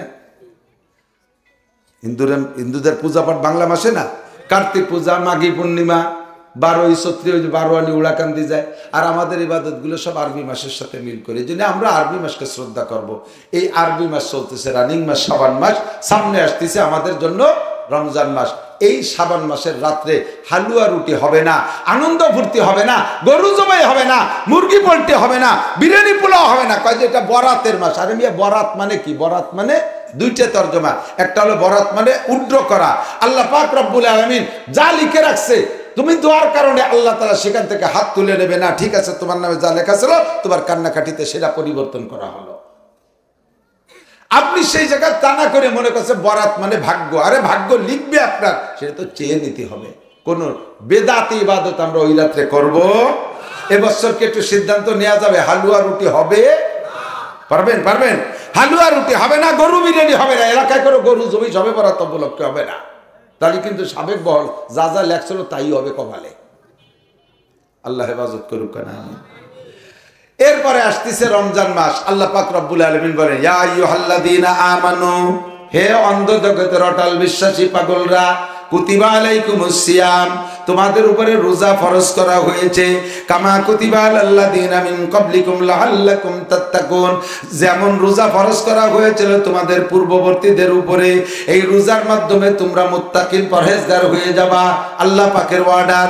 এবার আল্লাহ পাক বলেন, ফামান শাহিদা মিনকুমুশ শাহরা ফালইয়াসুম, যারা রমজান মাস পাইবা অবশ্যই রোজা রাখবা। নিয়ত আছে রোজা রাখার। রমজানের রোজা কে কে রাখবেন? রোজা রাখবই, রাখবই ইনশাআল্লাহ। রমজান পাইলে ইনশাআল্লাহ, সুস্থ থাকলে রাখবেন তো? আল্লাহ কবুল করুক, বলেন আমিন। লিসামে ফারহাতান, কেন রোজা রাখবেন? রোজাদারের দুইটা পুরস্কার, দুইটা খুশি। কয়টা খুশি? দুইটা খুশি। ফারহাতুন ইনদা লিকায়ে রাব্বিহিম, একটা খুশি হলো সমস্ত রোজাদারদেরকে আল্লাহ পাক জান্নাতের পার্কের মধ্যে বসাইয়া, সমস্ত রোজাদারকে জান্নাতের পার্কের মধ্যে বসাইয়া আল্লাহ তাআলা তার কুদরতি হাত দিয়ে 500 বছর মুখে উঠে খানা খাওয়াবে। খালি সুবহানাল্লাহ পর্যন্ত শেষ নাকি? 500 বছর কে খাওয়াবে? যে যে দল করেন তার দলের মূল লিডার, যে সেই লিডার যদি আপনার মুখে একখান বিস্কুট উঠাই দেয়, ওরে বাবা, ভিডিও করিয়ে ছবি তুলিয়ে তাই লেমিনেটিং করিয়ে ঘরে ঝুলে দেয়, কয় মরার সময় সাথে দিয়ে দিস। তোমার নেতার এই লেমিনেটেড ছবি কবরে নিয়ে গেলে 1 সেকেন্ডের জন্য কি কবর আযাব মাপ পাওয়া যাবে? দুলাই হবে, বাসারতে ট্যাংরা খুলি ফেলে দেবে বাড়ির ঠেলায়, ঠিক না? পীরের ছবি নিলে উপায় নাই। তোমার নেতা একখান বিস্কুট গালে উঠে দিয়েছে, মুখে উঠেছে, তাই ছবি তোলো। স্বয়ং আল্লাহ কামুল হাকিমিন সমস্ত রোজাদারদের সাথে সাক্ষাৎ দিবেন, দেখা দিবেন, গালে উঠে 500 বছর ইফতার খাওয়াবে। লোভ হয় না? লিসামে ফারাতান, দুই খুশির এক খুশি হলো এইটা। 2 নম্বর খুশি হলো লিসামে ফারাতান ফারহাতুন ইনদা লিকায়ে রাব্বিহিম ওয়া ফারহাতুন ইনদা ফিতরিহিম। আরেকটা খুশি হলো ইফতারির সময়। ইফতারির সময় হযরত আলী রাদিয়াল্লাহু তাআলা আনহু বলেন, একই মজলিসের ভিতরে 5 জন সাহাবা আর হুজুর আলাইহিস সালাম 6 জনে বৈশা 3 মিল করতেছে। তো সর্বপ্রথম বললেন হুজুর, নবী আলাইহিস সালাম বললেন, হুব্বি বালাই মিন দুনিয়াকুম সালাস, তোমাদের দুনিয়ার কিছু ভালো লাগে না, মাত্র 3টে জিনিস আমার ভালো লাগে। হুজুর বলেন, মনে থাকবে তো ইনশাআল্লাহ? হুজুর বলেন, আমার 3টে জিনিস ভালো লাগে, দুনিয়ার আর কিচ্ছু ভালো লাগে না। 1 নম্বরে তিব, সুগন্ধি আমার ভালো লাগে, আতর ভালো লাগে। 2 নম্বরে আল মারআত, নারী জাতি আমার ভালো লাগে। নারী জাতি মানে স্ত্রীকে স্ত্রী হিসেবে ভালো লাগে, মাকে মা হিসেবে ভালো লাগে, দাদিকে দাদি হিসেবে ভালো লাগে, মেয়েকে মেয়ে হিসেবে ভালো লাগে। নারীরা অসহায় দুর্বল দুর্বল, তারা অবুলা, তারা কর্ম পারে না, তারা শক্তিতে দুর্বল। এই জন্য তাদের পক্ষে আমি তাদেরকে আমার ভালো লাগে। 2 নম্বরে কুররাতু আইনি ফিস সালাত। 3 নম্বর হলো হুজুর বলেন আমার নামাজের মধ্যে চক্ষু শীতল হয়, নামাজে দাঁড়াইলে আমার মনটা ঠান্ডা হয়ে যায়, আমি আল্লাহ পাককে দেখতে পাই, এই জন্য নামাজ আমার ভালো লাগে। এই 3টে জিনিস ছাড়া দুনিয়ার কিচ্ছু ভালো লাগে না। ফাকামা আবু বকরিন, আবু বকর দাঁড়িয়ে গেলেন। ফাকালা সাদাকতা ইয়া রাসূলুল্লাহ, হুজুর ঠিকই বলেছেন, আপনার মধ্যে 3টে গুণ আমরা সবসময় দেখি, আপনার মধ্যে 3টা গুণ আছে। এই দুনিয়ার আমারও 3টে জিনিস ভালো লাগে। 1 নম্বরে আন-নাজরু ইলা ওয়াজহিকা, সর্বক্ষণ আপনার নুরানি চেহারার দিকে তাকায় থাকতে ভালো লাগে। আপনার চেহারার দিকে তাকাইলে আমার ক্ষুধা থাকে না, আপনার চেহারার দিকে তাকাইলে পেপাসা থাকে না, আমার টেনশন থাকে না, দুশ্চিন্তা থাকে না, অভাবের কথা মনে থাকে না, কোনো ভয় থাকে না, কোনো কিছু থাকে না। আপনি বসে থাকবেন আর আমিও বসে থাকবো, বছরের পর বসে থাকবো, আমার সেহরি ইফতারি লাগে না, আমি না খেয়ে অবিরাম আপনার চেহারার দিকে তাকাইয়া আমার আধ্যাত্মিক শারীরিক সব শক্তি সংগ্রহ করতে পারি। আন-নাজরু ইলা ওয়াজহিকা। 2 নম্বরে ওয়া ইনফাকু মালি আলা আমরিকা, আপনি হুকুম দেবেন আমার জীবনে যত ইনকাম করেছি সব ইনকাম সমস্ত টাকা আল্লাহর রাস্তায় খরচ করে দেব, আমার ঘর বাড়ি সব দিয়ে দেব। তবুকের যুদ্ধে হযরত আবু বকর এটা প্রমাণ করে দেখাইছে, উলামায়ে কেরামের কাছ থেকে আপনাদের শোনা আছে। তবুকের যুদ্ধের জন্য হুজুর কালেকশন করেন, এক একজন এক এক রকম দেশে। হযরত আবু বকর বাড়ি যাইয়া পরনের লুঙ্গিটা খুইলা আলাদা একটা সালাদ শট বা খেজুরের পাটি পইরা ওই লুঙ্গিটা বিছাইয়া বাড়ির যা কিছু ছিল প্রত্যেকের পরনের কাপড় বাদে আর যা কিছু ছিল ছোট থেকে ছোট চামচ নুনির বাটি পর্যন্ত ওই লুঙ্গির মধ্যে দিয়া দলা করে বস্তাবো মাথায় করে এনে হুজুরের সামনে রেখে দিয়েছে। হুজুর খুলে দেখে সংসারে কোনো তান্তি বাকি নাই। আবু বকর দি সবই নিয়ে আসো, বাড়ি কি রেখে আসো? আবু বকর জবাব দিলেন, সারে দুনিয়া দেখে ভি সব রহ গয়ে মেরে লিয়ে, এক খুদা মেরে লিয়ে, এক মুস্তাফা মেরে লিয়ে। সব কিছু দেওয়ার পরেও আমার সবই রয়ে গেছে, এক আল্লাহ আমার আর এক মুস্তাফা আমার, তো আমার সবই রয়ে গেছে, আমার সব আছে, সব দিতে আমার ভালো লাগে। 3 নম্বরে আইয়াকুনা বিনতি ফি বাইতিক, আপনার ঘরে স্ত্রী নাই। ওই সময় আজকের মজলিসে যে আলোচনা হচ্ছে এর আগে খাদিজাতুল কুবরা ইন্তেকাল করেছেন। হুজুর বলতেছেন যে আমার নারী জাতি ভালো লাগে, তার মানে স্ত্রীও ভালো লাগে, কিন্তু ঘরে একটা স্ত্রীও নাই। হযরত আবু বকর বলতেছেন আইয়াকুনা বিনতি ফি বাইতিক, আমার মনে চায় আমার একটা মেয়েকে যদি আপনার স্ত্রী বানায় দিতে পারতাম, আপনার ওই স্ত্রীর চাহিদাটা পূরণ করে দিতে পারতাম। এই 3টে জিনিস আমার ভালো লাগে।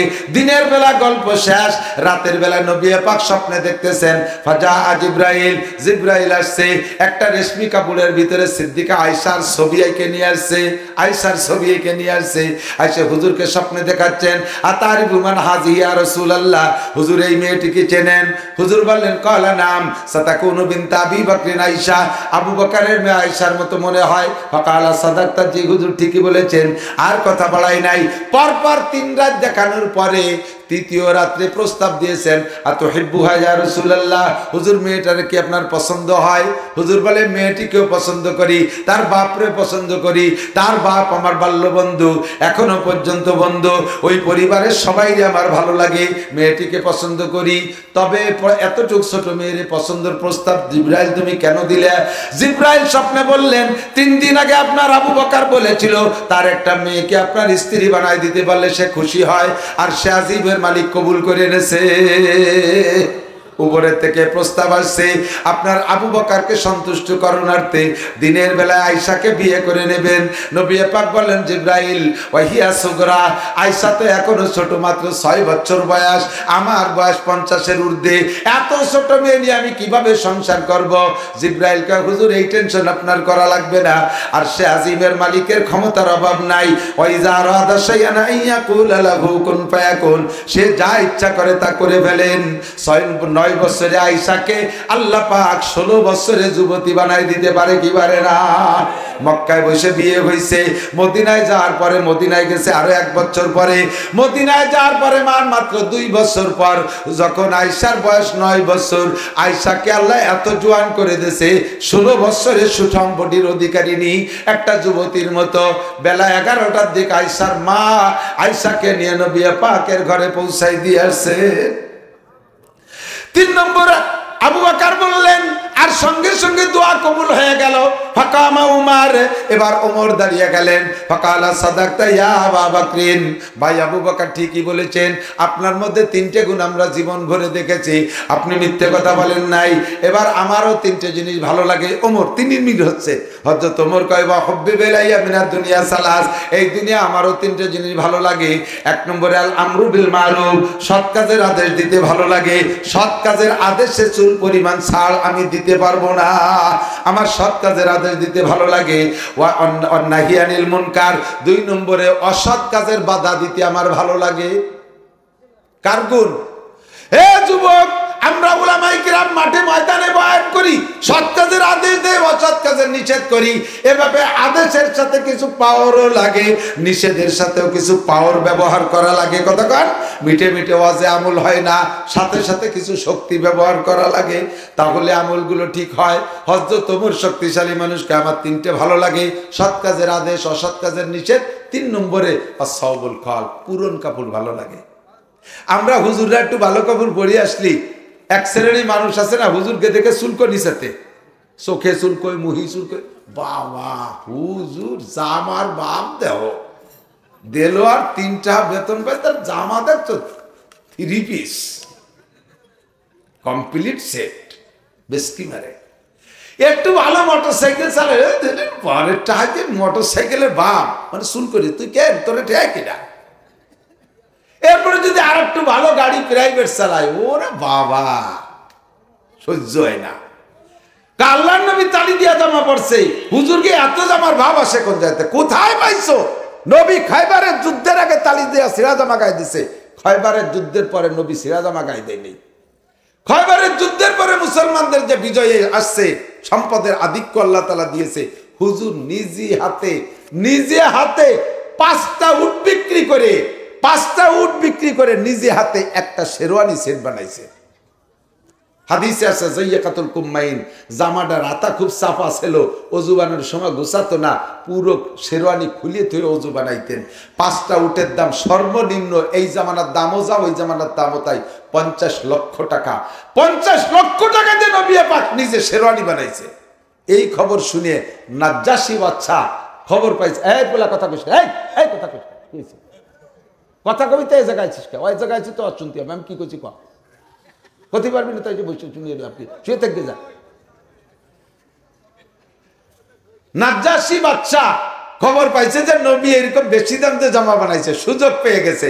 উনি 18টা উট বিক্রি করছে, 10 লাখ টাকা করে দাম ধরেন, 1,80,00,000 টাকা দিয়া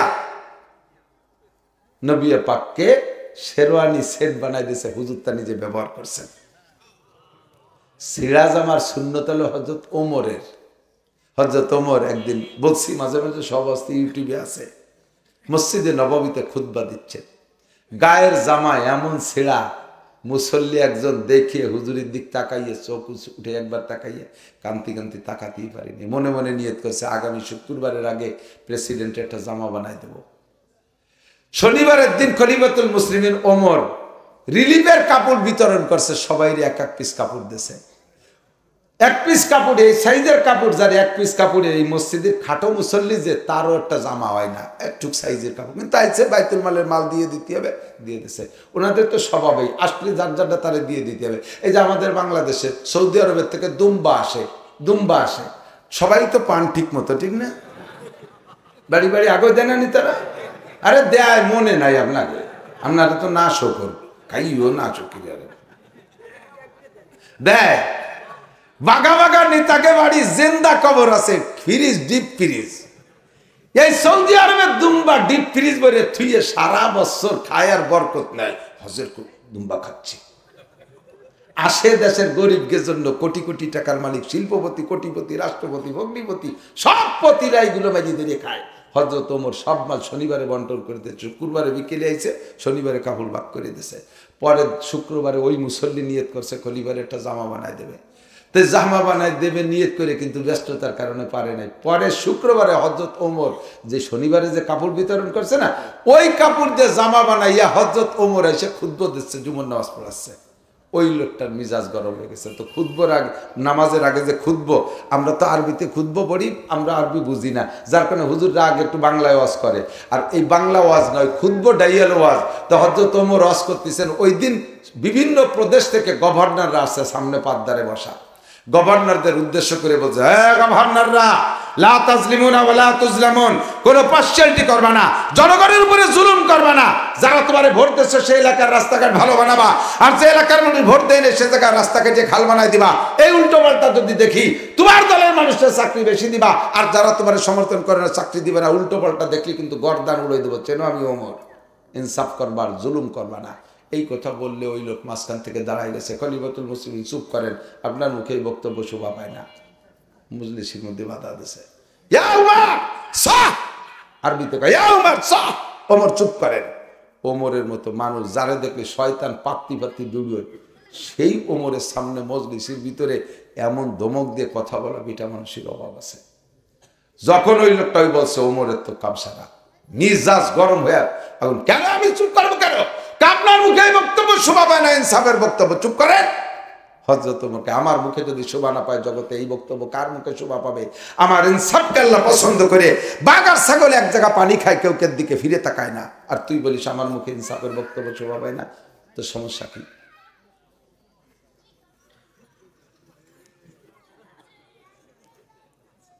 এগুলো আনেন কি জন্য? এগুলো আনেন কি জন্য? ওরা এত রাত ছটা কেন? ওর মা নাই, ছয় দিয়ে আসেন। আমার এই দেখলি খুব খুব খারাপ লাগে। ওয়াজ শোনারও বয়স নেই, বুঝারও বয়স হয়নি, টানবো কি জন্য? এইগুলো নিয়ে মসজিদে যায়, দুই পাশে বড় দুইজন মুসল্লি, মাঝখানে গাঠিছে একটা ডুইতেছে। এ গাঠিছি আনছে পকেটে বিস্কুট, তাই নামাজের মধ্যে কুটকুট করে খায়। ওর দাদারে সাথে বাবারে, আব্বা একটা খাও তুমি।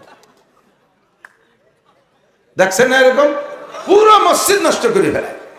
নবী পাক নিজেই বলছেন, সাতের আগে মসজিদ নিবা না, বাচ্চাদের সাথের আগে মসজিদ নিবা, সাত অলি পরা বুদ্ধি হয়, তারপরে নিবা। তো হযরত ওমর রাগে ফুলে গেছে। ওনার ছেলে আব্দুল্লাহ বলতেছে, আব্বা আপনি ওই লোকটারে ধমক দিলেন কেন? ওই লোকটা কিন্তু ও তো টের পাইছে।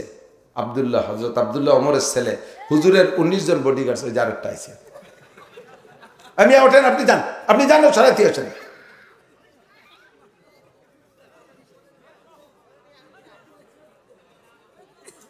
আপনি ওঠেন, যান, আপনি ওঠেন, আপনিও নিয়ে পড়েছেন। আল্লাহ। তো হুজুরের 19 জন বডিগার্ড সাহাবার ভিতরে আব্দুল্লাহ ইবনে ওমর একজন। খুব হুঁশিয়ার চালাক সাহাবী। আব্দুল্লাহ টের পাইছে লোকটা কেন কইছে। তো আব্দুল্লাহ হযরত ওমরকে বলতেছে, আব্বাজি ধমক দিয়ে কথা বলবেন না, লোকটার কাছে অভিযোগ শোনেন। আমি জানি নবী পাক বলেছেন কিয়ামতে 10 জন সাহাবা বিনা হিসাবে জান্নাতি, তার ভিতরে রোল নাম্বার 2 আপনার। যদি ওই লোকটার অভিযোগ থেকে যায়, কিয়ামতের ময়দানে আপনার 9 সাথী জান্নাতে চলে যাবে, আপনি আটকা পড়ে যাবেন। ওর প্রশ্নের জবাব দিয়ে তারপরে যেতে হবে। আর আপনি সেদিন আমাদের সামনে 10 জনের 9 জন জুবেশতে চলে যাবে, আর আপনি 2 মিনিট, আমি জানি আপনি উত্তর দিয়ে কাটায় যেতে পারবেন, কিন্তু উত্তর দিতে যে সময়টা লস হবে তাতেই তো আপনার ক্ষতি হয়ে যাবে। এই জন্য জবাবটা দুনিয়াতে সেরে ফেলেন। হযরত আব্দুল্লাহ বলতেছেন, বাবা মাইন্ড গরম হয়ে গেছে, সেন্টিমেন্ট খারাপ হয়ে গেছে, আমার আর কথা বলার মেজাজ নেই, তুই একটু শোন কি হয়েছে। তো হযরত আব্দুল্লাহ বলতেছে, আব্দুল্লাহ টের পাইছে তারপরও যে মজলিসের মধ্যে অভিযোগ সমাধানটা এখানে হবে, আর নয় ঘরোয়া পরিবেশে সারলে বাকি অন্য মুসল্লিদের অভিযোগ থেকে যাবে। সত্যি যেন খলিফা কি অন্যায় করছে, তাই ঘরের মধ্যে নিয়ে সারছে। কথা কন, আমাদের দেশে তো এই নিয়মই। হ্যাঁ, কোনো ভ্যান চালানি যদি জিনা করে, মাতুব্বার ফয়সালা দেয়, চৌরাস্তায় হাটের মধ্যে নিয়ে 39 জুতো বাড়াও। আর মাতুব্বারের ছেলে যদি আকাম করে ধরা পড়ে, ও দিছি ওরা, আমি সারিয়ে দিছি ঘরের মধ্যে নিয়ে, হ্যাঁ শয়তান আর ওই অরবি নিচে রয়ে গেছে। ঠিক না? এই করে সমাজ নষ্ট করছে মাতুব্বার, তোমার নারী কেটে ফেলবে সমাজ মাতুব্বার। হযরত আব্দুল্লাহ কয়, অভিযোগ যেখানে উঠছে আমার আব্বার এই জায়গা থেকে ধুয়ে মুছে বাড়ি নিতে হবে। ভাই তোমার অভিযোগ কি? টের পাইও রেদে বলাচ্ছে। কয় যে আমার অভিযোগ হলো, গত শনিবারে তোমার আব্বা এই রিলিফের কাপড় দেশে, দেখো সেই কাপড়ের জামা কের গায়ে নেই, কারণ কাপড় ছোট, কের গায়ে এক কাপড়ের জামা হয় না। আর ওই কাপড়ের জামা তোমার আব্বার গায়ে, সেই শনিবারের কাপড়ের জামা তোমার আব্বার গায়ে। আর মজলিসের মধ্যে হযরত ওমর সবচেয়ে লম্বা ছিলেন হযরত ওমর। তো উনার নিশ্চয়ই 1 পিস কাপড়ে জামা হয় নাই, নিজে 2 পিস কাপড় দিয়ে জামা বানাইছে আমার বিশ্বাস। তা নিজে প্রেসিডেন্ট হয়ে 2 পিস কাপড় দিয়ে জামা বানাইয়া উম্মতরে এক পিস করে দিয়ে আবার ইনসাফের রস করে। আব্দুল্লাহ কয়ডে ঠিক আছে নাকি? হযরত আব্দুল্লাহ বলতেছেন আল্লাহে সাদাকা হাদার রাজুল, আব্বা আল্লাহর কসম ওই লোক সত্য কথা বলেছে, আমি ওর পক্ষে খোদার কসম আপনি 2 পিস কাপড় দিয়ে জামা বানাইছেন, নিজে 2 পিস কাপড় দিয়ে জামা বানাইয়া উম্মতরে এক পিস করে দিয়ে আবার আপনি ইনসাফের রস করেন, আর ওই লোক বাধা দিলে আপনি ধমক দিয়ে উড়াই দেন, জব দেন, আমি চলে গেলাম। হযরত ওমর কান্দিয়ে দিছে, যে মাটি যত শক্ত বৃষ্টি নামলি কিন্তু তত তাড়াতাড়ি নরম হয়ে গলিয়ে আর এড়ই ফেড়ে যায়, ঠিক না? কান্দিয়ে দিছে, এক করে টার্গেটে ধরাই দিছে। হযরত ওমর জুয়ান মানুষ, এই চোখ দিয়ে পানি বেরোইয়া দাড়ি ভেসে যাচ্ছে আর বলতেছে, বাবা আমার এখন মন মাইন্ড খারাপ হয়ে গেছে, আমি সহ্য করতে পারতেছি না, জবটা তুমি একটু দিয়ে দাও। এবার আব্দুল্লাহ জব দিছে, ও ভাই সত্যি তোমার অভিযোগ সত্য, আমার আব্বা 2 পিস কাপড় দিয়ে জামা বানাইছে, তবে 2 পিস কাপড় আব্বা বাইতুল মাল থেকে নিজে একা নেই নেই। তুমি বলো তো আমার আব্বার গত শুক্রবারে জুমার দিনের কাপড়টা কেমন ছিল? ওই লোক কেন্দ্রে দেশে এবার পাওয়া যায়, ওই দিন জুমার দিন খলিফাতুল মুসলিমিন প্রেসিডেন্ট, যার পৃথিবীর আয়তন, 4 রাষ্ট্রের আয়তন 2,40,00,000 বর্গ মাইল, এইরকম 200 বাংলাদেশের সমান এত বড় দেশের রাজা হইয়া যেই জামা গাইতে খুতবা দেশে, সামনের দিক যখন খুতবার সময় তো এদিক ফিরানো, সামনে দিয়ে 5 খান তালি, পিছন ফিরে যখন জুমার নামাজ পড়ায় তখন আমি বরাবর ছিলাম, দেখি পিছনও 5 খান তালি, 10 খান তালি দিয়ে জামা। কয় খান? 10 খান তালি দিয়া জামা। আমি সেই সময় নিয়ত করছি যে আগামী শুক্রবারের আগে প্রেসিডেন্ট একটা জামা বানাই দেবো, কিন্তু ব্যস্ততার কারণে পারিনি। আজকে ওনার গায়ে এই কাপড়ের জামা দেখে নিয়ত নষ্ট হয়ে গেছে। তো হযরত আব্দুল্লাহ বলতেছে, ভাই তোমার তো আব্বা না, তোমার তো প্রেসিডেন্ট, আর আমার হলো আব্বা। আমি জানি আজকে গভর্নররা আসবে, তারা শাহী পোশাকে আসবে, আমার আব্বার সামনে দিয়ে গভর্নররা বসে থাকবে রাজকীয় পোশাকে, আমার আব্বা সারা পৃথিবীর প্রেসিডেন্ট হইয়া আব্বা সিরাজামা গাইতে জুমার নামাজ পড়াবে, আমার কেমন লাগতে পারে বলো? ও ভাই এই জন্য আমার খারাপ লাগতেছে, গত শনিবারে যে কাপড় বিতরণ করছে না, ওই কাপড় আমাদের পরিবারের সকলে এক একটা পাইছে, আমিও একটা পাইছি, আব্বাও একটা নেছে, আব্বা 2টে নেয় নাই, তা আমার কাপড়টা আব্বারে দিছে আর আব্বারটা এই 2টে দিয়ে জামা বানাইছে। আল্লাহর কসম আমার আব্বা 2টি কাপড় নেয় নেই। আল্লাহু আকবার। কথা এসে যায় বলা লাগে, আমরা তো স্লোগান দেই অমুক ভাইয়ের চরিত্র হুলির মতো পবিত্র, অমুক ভাই যেখানে আমরা আছি সেখানে অমুক ভাইকে দিলে ভোট শান্তি পাবে দেশের লোক। কোনো অমুক ভাই অতি যাইয়েন না, পারবেন এরকম খেদমত করতে? আমারে যদি বিনা ভোটে বাংলাদেশের প্রেসিডেন্ট বানায় দেয় আমি হইতে রাজি না, কারণ আমি জাতির এই সেবা করতে পারবো না, আমার দ্বারা সম্ভব না। আর এটা যদি না করি তাহলে রাস্তায় একটা কুত্তা আমার আমলে মারা যাবে না খেয়ে, কিয়ামতে আমাকে জবাব দেওয়া লাগবে, তুমি কিসের প্রেসিডেন্ট হয়েছো, কিসের চেয়ারম্যান, কিসের মেম্বার, তোমার ওয়ার্ডে তোমার ইউনিয়নে কুত্তা না খেয়ে মারা যায়, আর তুমি রাত্রে বিরিয়ানি খেয়ে শীতে শুয়ে থাকো, আর তুমি হয়েছো খলিফাতুল মুসলিমিন। রাজা হওয়া সহজ, ধরে রাখা বড় কঠিন। হযরত ওমর রাদিয়াল্লাহু তাআলা আনহুর পক্ষ থেকে আব্দুল্লাহ যখন এই বলছে, লোকটা বাস পাখির মতো উড়িয়ে এসে খলিফাতুল মুসলিমিন পা জড়াই ধরছে। ওমর তারে উঠাইয়া মুখ ভিজে ফেলাইছে চুমু দিয়ে। আমাদের দেশের নেতারা হলি কি করতো, ধরে শুট করে দে, আমার কাটার রাখো, ওর গর্জনে মাটি কাঁপতে তালে থাকে, আর ওমর দরিয়ে নে সুমো দিয়ে ভিজাই দিছে, তুই আমারে বাঁচাইছিস, तुम आज ही ले मुझसे इंतकाम, बरोज़े क़यामत न रखे ये काम, खुदा पास मुझको अदालत ना हो, बरोज़े क़यामत खजालत ना हो। প্রতিশোধ তুমি দুনিয়া থেকে নিয়েছো দোস্ত, আখিরাতের জন্য রাখো নাই। তোমাকে অসংখ্য ধন্যবাদ। তুমি যদি আজকে এই প্রস্তাব না রাখতা, হাসরের মাঠে যেই কথা বলতে আমি আব্দুল্লাহ আমার পক্ষে সাক্ষী দিয়ে আবার ছাড়াই দিত ঠিক, কিন্তু এর জন্য একটু সময় লস হয়ে যাইতো, আমার 9 সাথে আগে জান্নাতে চলে যাইতো, আমি পিছে পড়ে যাইতাম। কথা এসে গেল বলে যাই ভাই রে, যার সাথে যার লেনদেন আছে দুনিয়া থেকে সাফ করে যাবেন, নইলে এর কারণে কিয়ামতে মহা বিপদে পড়বেন। 100 পয়সায় 1 টাকা, প্রত্যেক 2 পয়সার বিনিময়ে 700 রিকাত করে নফল নামাজ কেটে নেবে, নফল নামাজ না থাকলে নফল রোজা কেটে নেবে, নফল রোজা কুলাই না থাকলে এবার ফরজ ইবাদত ধরা শুরু হয়ে যাবে। আপনার ইবাদত কেটে নিয়ে দিনা পরিশোধ করতে হবে। এসে গেল বললাম তিনটে ছিঁড়া জামা পরার অভ্যাস হলো হযরত ওমরের। ফাকামা উসমান, এই তিনটে একটু কয়ে যাই, তারপরে হযরত দিকে যাচ্ছি। ফাকামা উসমান, এরপরে উসমান দাঁড়াইলেন। উসমান দাঁড়াইয়া ওমরের ব্যাপারে সত্যায়িত করলেন, সাদাক্তা ইয়া ওমর, ওমর আপনি ঠিকই বলেছেন, আপনার মধ্যে এই তিনটে গুণ আছে। ওয়া হুব্বিবা ইলাইয়া মিনাদ দুনিয়া সালাস, আমারও দুনিয়ায় তিনটে জিনিস ভালো লাগে। তিনের মিল করতেছে, আমারও দুনিয়ায় তিনটে জিনিস ভালো লাগে। ভুলে গেছেন এই পিছনে কয়টা, মনে আছে তো? হযরত উসমান কয় আমার তিনটে জিনিস ভালো লাগে। কয় বলো তোমার কি জিনিস? হুজুরের সামনে হযরত উসমান বলতেছেন ইতআমুল জিয়ান, এক নম্বরে ইতআমুল জিয়ান, ক্ষুধার্তকে খানা খাইতে ভালো লাগে। ক্ষুধার্ত মানুষ দেখলে আমি না খাওয়াই, আমি খাইতে পারি না। ইতআমুল জিয়ান। দুই নম্বরে কিসওয়াতুল উরিয়ান, যাদের বস্ত্র নাই তাদেরকে একটু পোশাক আশাক দিতে ভালো লাগে। রমজান মাস আসছে, ঈদ সামনে করে আপনাদের যাদের তৌফিক আছে আপনারা পোশাক দেবেন, তবে পোশাকটা পোশাকের মতো পোশাক দেবেন। জাকাতের লুঙ্গি দেবেন না। পরার লুঙ্গি এক আর জাকাতের লুঙ্গি আলাদা। পরার লুঙ্গি তো কিনে ভরে, আর জাকাতের লুঙ্গি 1 2 3 বার দোয়ার পরে মার ভাঙ্গে গেলি ও কি আর ভরা যায়? ঠ্যাং ফাঁক করে দাঁড়াবেন, এ ভাষায় তাকালি ও ভাষায় পিঁয়াজের বই দেয়া যায়, ঠিক কিনা? শাড়ি দেয়, কাপড় দেয়, মহিলারা কাজাতি কাজাতি টাহা দিছে, যার কাপড় দিছে যে মশারিও হবে না। ও না যায় বাজারে বেচা, না যায় পরা। আর এই শীতে কম্বল তো মাঝে মাঝে কই, শীতকালে 80 টাকা দামের কম্বল দিচ্ছে, তা জানে দিচ্ছে সে গায়ে না দিয়ে পাপোশ বানাচ্ছে, ছাগল ডাকতেছে কাকা আমারে জ্যাকেট বানাই দেন। ছাগলের গায়ের উপর দিয়ে তল দিয়ে গিরে দিয়ে জ্যাকেট বানাচ্ছে। ও 2 মুদ দেওয়ার পরে সে ছাতা গেছে ভিজিয়ে, তত্তরে কাঁপতেছে, কাকি তাড়াতাড়ি খুলে নেন, না করোনা হতে পারে। সে কম্বল খুলিয়ে নিয়ে ধুইয়ে তাই দিয়ে হাড়ি পাতিল ধরা পাটিও বানাইছে। এই দিয়ে তুমি বেচতে কামাই করবা?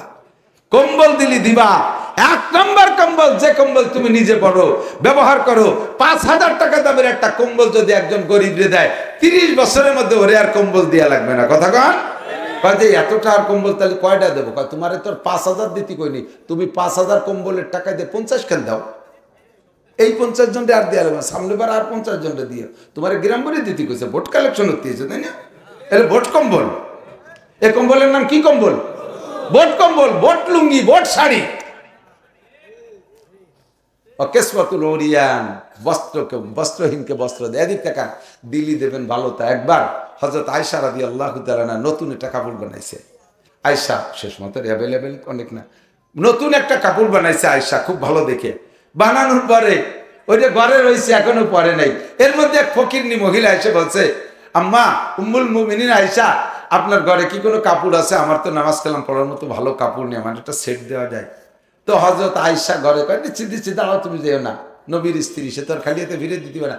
ঘরে যাইয়া নতুন কাপড়টা পরিয়া পরনে যে ময়লাটা ছিল সে একটু নরমাল এইটা ফকির রেঁধেছে, তাতেই ফকির খুশিতে। নবীর স্ত্রীর জামা কি মনে করেন, ঠিক না? সে খুশিতে বাগবাগ। এই দেখে বেলাইছে বিশ্ব নবী মুহাম্মদ রাসূলুল্লাহ। হুজুর দেখে বলছে, আয়েশা মা সানাতে, তুমি কি করলে আয়েশা? আয়েশা মনে করছে যে আমার কাপড় তো পর্যাপ্ত না, তার মধ্যে এই কাপড় দিয়ে দিছি, এই জন্য মনে হুজুর রাগ করতেছে নাকি। আয়েশা বলতে, হুজুর আল্লাহর কসম আমি নতুনটা দেইনি তো হুজুর, আমি পুরনটা দিছি। হুজুর কারণ কইছি তো সেই জন্যই। আয়েশা তুমি বড়, লান তানালুল বিররা হাত্তা তুনফিকু মিম্মা তুহিব্বুন, হরচদারি সরফ কুন্দর রাহেয়ু, লান তানালুল বিররা হাত্তা তুনফিকু। ও আয়েশা তুমি কি কোরআনে পড়ো নাই, যে জিনিস নিজে পছন্দ করো ওই জিনিস দান না করলে নাকি পাইবা না? তুমি পুরন কাপড়টা নতুন কাপড়টা দুইটার মধ্যে কোনটা বেশি ভালোবাসো? আয়েশা কয় নতুনটা ভালোবাসি, বিদায় তো পরে পুরনটা খুলে দিছি। ও আয়েশা, আল্লাহ বললেন নতুনটা না দিয়া পর্যন্ত নেকি পাবা না। মহিলা তো কাপড় নিয়ে চলে যাচ্ছে, ডাক দিয়ে বলে আপা ফিরে আসেন। মহিলার কাছ থেকে পুরন কাপড়টা নিয়া ঘরে যাইয়া ওই পুরনটা পয়রা নতুন কাপড়টা ফকির নিরে দিয়ে দিছে। আমার মা বোনটা সাবধান, যদি কেউ রে কোনো সময় দিতে হয় রিজেক্ট ব্লাউজটা দেবেন না, বাতিল শাড়িটা কেউ রে দেবেন না, পুরন নরমাল কাপড়টা দেবেন না। দিতে যদি চান তাহলে একটা ভালো কাপড় কার একজন মহিলাকে দিয়েন। দুনিয়ায় যদি একজন গরিবরে কাপড় পরান, হাসরের মাঠে তো সব মানুষ উলাঙ্গা হয়ে উঠতে হবে। দুনিয়ায় যারা মানুষকে বস্ত্রহীনকে বস্ত্র দিয়েছে, আল্লাহ পাক এই জাতীয় মানুষগুলোকে হাসরের মাঠে প্রথম কাতারে কাপড় পরাইবে। কিসওয়াতুল উরিয়ান। 3 নম্বর হযরত উসমানের গুণ মনে আছে? 1 নম্বরে ইতামুল জিয়ান, ক্ষুধার্তকে খানা খাওয়ানো। 2 নম্বরে বস্ত্রহীনকে বস্ত্র দে, উসমানের গুণ। 3 নম্বরে তেলাওয়াতুল কোরআন, কোরআন শরীফ পড়তে আমার ভালো লাগে। এত নিশা ছিল। আমরা যে কোরআন শরীফ পড়ি না, যেটা এই কোরআন শরীফ কিন্তু এইভাবে আল্লাহর রাসূল এইভাবে রেখে যান নাই। হুজুর এক এক সাহাবার কাছে, হুজুর নিজে তো হাফেজ ছিলেন, সাহাবা কেউ 10 পারার, কেউ 5 পারার, কেউ 20 পারার, কেউ 30 পারার, কিন্তু এইভাবে পারা হিসেবেও বন্টন ছিল না, এইভাবে সিরিয়ালও দেওয়া ছিল না, বিভিন্নভাবে এলোমেলোভাবে পড়তো। কিন্তু হযরত উসমান রাদিয়াল্লাহু তাআলা আনহু আয়েশা সমস্ত বড় বড় দলিলুল কদর মুহাদ্দিস মুফাসসির সাহাবাদের মাধ্যমে গুছাইয়া বইসা এক জায়গায় বসে এই তরতিবে সিরিয়াল তৈরি করছেন। উনি কোরআনের বেশি আশিক ছিলেন, আর সাহাবারা ছিলেন না তা না, উনি তিলাওয়াত বেশি করতেন। তিলাওয়াতরত অবস্থায় আল্লাহর বান্দা শহীদ হয়ে গেছে। 3টে গুণ আমার ভালো লাগে। ফাকামা আলী, এবার আলী দাঁড়াইলে, যে আলীর কথা কতি যে পিছনে কত থাকুই বললাম আল্লাহ, সে আলী রাদিয়াল্লাহু তাআলা বলে ওয়া হুব্বিবা ইলাইয়া মিনাদ দুনিয়া সালাস, আমারও দুনিয়ায় 3টে জিনিস ভালো লাগে। আলী কয় আমার 3টে ভালো লাগে। কি কি ভালো লাগে? 1 নম্বরে ইকরামুজ যায়ীফ, মেহমান যেমন তাকে সেভাবে এহতেরাম সম্মান করতে ভালো লাগে, যেমন মেহমান তার চাহিদা অনুযায়ী তাকে ইকরাম করতে আমার ভালো লাগে, ইকরামুজ যায়ীফ। 2 নম্বরে আযযারবু বিস-সাইফ, ময়দানে যাইয়া কাফেররে কুপায় কুপায় মারতি কি যে মজা লাগে তার কোয়ার মতো না। কোপ দেয় কাফের লাফায় আর মরে, আমার বুক ভরি যায় খুশিতে।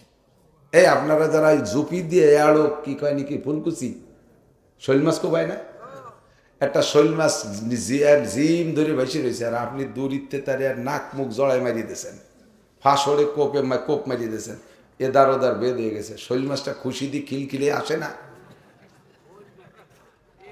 ওর জান যায় এরকম এরকম করতে তাহলে, কিন্তু কোপ দিয়ে যে লাগাতে পারছে তার কিরম ঠে, ও খুশিতে হাতে দাঁড়িয়েছি লাগাইয়া, ঠিক না? তো জাইলিয়াতে মাছ কুবাইয়া কুবানুয়ালা মাছে কোপ দিয়ে যেমন খুশি হয়, হযরত আলী বলেন যুদ্ধের ময়দানে যে কাফেররে কোপ দিয়ে কাটলে আমার ওইরকম খুশিটা। 3 নম্বরে আস-সাওমু ফিস-সাইফ, এই কথাটা কতি যাইয়ে বক্তাকে স্বভাব কথায় দিক সেদিক বেরিয়ে গেছে। তা যা বলছি বাড়ি একটা খারাপ কিছু কইনি। 3 নম্বর কয় কি? আস-সাওমু ফিস-সাইফ, গরমকালে রোজা রাখতে ভালো লাগে। কোন কালে? গরমকালে। হুজুর কয় আলী গরমকালে রোজা তো সবার কষ্ট হয়, সবার কষ্ট হয়, তুমি গরমকালে রোজা চাও কে? কয় যে হুজুর সেদিন কইলেন না লিসামে ফারহাতান, রোজাদারের 2টা খুশি, একটা হলো আল্লাহর সাথে সাক্ষাৎ হবে, আল্লাহ খানা খাওয়াবে, আর একটা হলো ইফতারির সময়। তো ইফতারির সময় খুশি তো ওই দিন হয় যেদিন রোজায় কষ্ট বেশি হয়, ঠিক না? এই শীতকালে রোজা 10 ঘন্টা কিভাবে কাটিয়ে চাইলে পেয়াশাচে ভাষা কিছু হয় না, সেই ইফতারি খাতেই চায় না, ইফতারি নিয়ে বসে রয়েছে, অতটা আগ্রহ না। 17 ঘন্টা জ্যৈষ্ঠী মাসে রোজা রাখছেন তো মুরব্বীরা, আর বিকেলে যদি খানিক কষ্ট বেশি করেন, সেই সময় কিরমটায় ইফতারি সামনে নিয়ে বসেন, আধা ঘন্টা আগে থেকে খুঁটা বাসা আরে 2-3 মিনিট আগে থেকে হুজুর আর কতক্ষণ আছে? হুজুর কাকা একটু ধৈর্য দেন, 3 মিনিট। তোর 3 মিনিট ওটা যায় না, সে আসরে পরে তো করছিস 3 মিনিট, আসরে পড়তে বলে 3 মিনিট করছে, তোর গড়ি চলো আমি বাড়িয়ে দিলাম, কিন্তু আর থাকতে পারতেছি না। তারপরেও খাই না, তারপরেও ধরিয়ে খেজুরটা নাকের দ্বারে নেয়, সুলাবাজিটা নাকের দ্বারে নেয়। আল্লাহ কয় কামড় দিয়ে বসলো, ফেরেশতারা কয় আল্লাহ জম্মের কেটি খাবে না নেব, খাইনি যে কেন, কি জন্য খাই না? আল্লাহর ভয়তে খাই না। কার ভয়তে? এই জন্য হুজুর বলেন যে এই ইফতারির সময় যেদিন যত কষ্ট বেশি হবে রোজায়, ওই দিন ইফতারিতে মজাও তত বেশি হয়, ঠিক না? দুনিয়ায় সবচেয়ে ভালো তরকারির নাম কি? কি দিয়ে? সবচেয়ে ভালো তরকারির নাম কি? এক একজনের একটা, কেউ আলু ভর্তার ডাল ফেলে গলা সঙ্গে মারি দিতে পারে, কেউ গরু গোস্ত ফেলে পারে হাঁসের মতো গলা, এই কুত্তো খেদা আনতে, কেউ হাঁসের গরুর গোস্ত বলে গলা সমান হাঁসের মতো গেলে, এক একজনের এক একটা, কেউ শৈল কদু ভালো লাগে, কিন্তু সবচেয়ে ভালো তরকারির নাম হলো কি দিয়ে। কায়দা মতো কি দিয়ে যদি লাগে, তরকারি লাগে না, বিনি নুনি ফান্তাবাদ 3 থাল মারিয়ে দেওয়া যায়, ঠিক না? তো রমজানে ইফতারির যে খাবার, এই খাবারের সাথে মজাদার খাবার জীবনে কেউ কিছু খাইছেন নাকি আমি জানি না। রাজার বাড়ি খাইলে এত স্বাদ পাবেন না। ইফতারির সময় ছোলা মুড়ি আর খেসড়ি মেসড়ি দাফলা দুবলো খুদ ফুটনো যা মজা লাগে, প্রত্যেকটা লুকমায় মজা পাওয়া যায়। এই খুশি হলো বড় খুশি।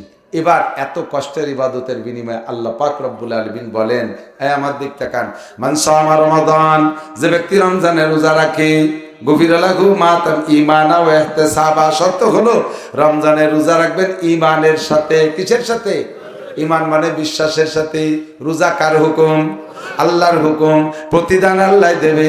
এই পুরস্কারের লোভে যে ব্যক্তি রোজা রাখবে ইহতিসাবান সওয়াবের নিয়তে, তাতে এই কথার দ্বারা বোঝা যায়, ভিন্ন কথা আমার দিক, যে রোজা অনেকে রাখে ইমানের সাথে না, সওয়াবের আশায় না, গতানুগতিক সামাজিকতা রক্ষার্থে।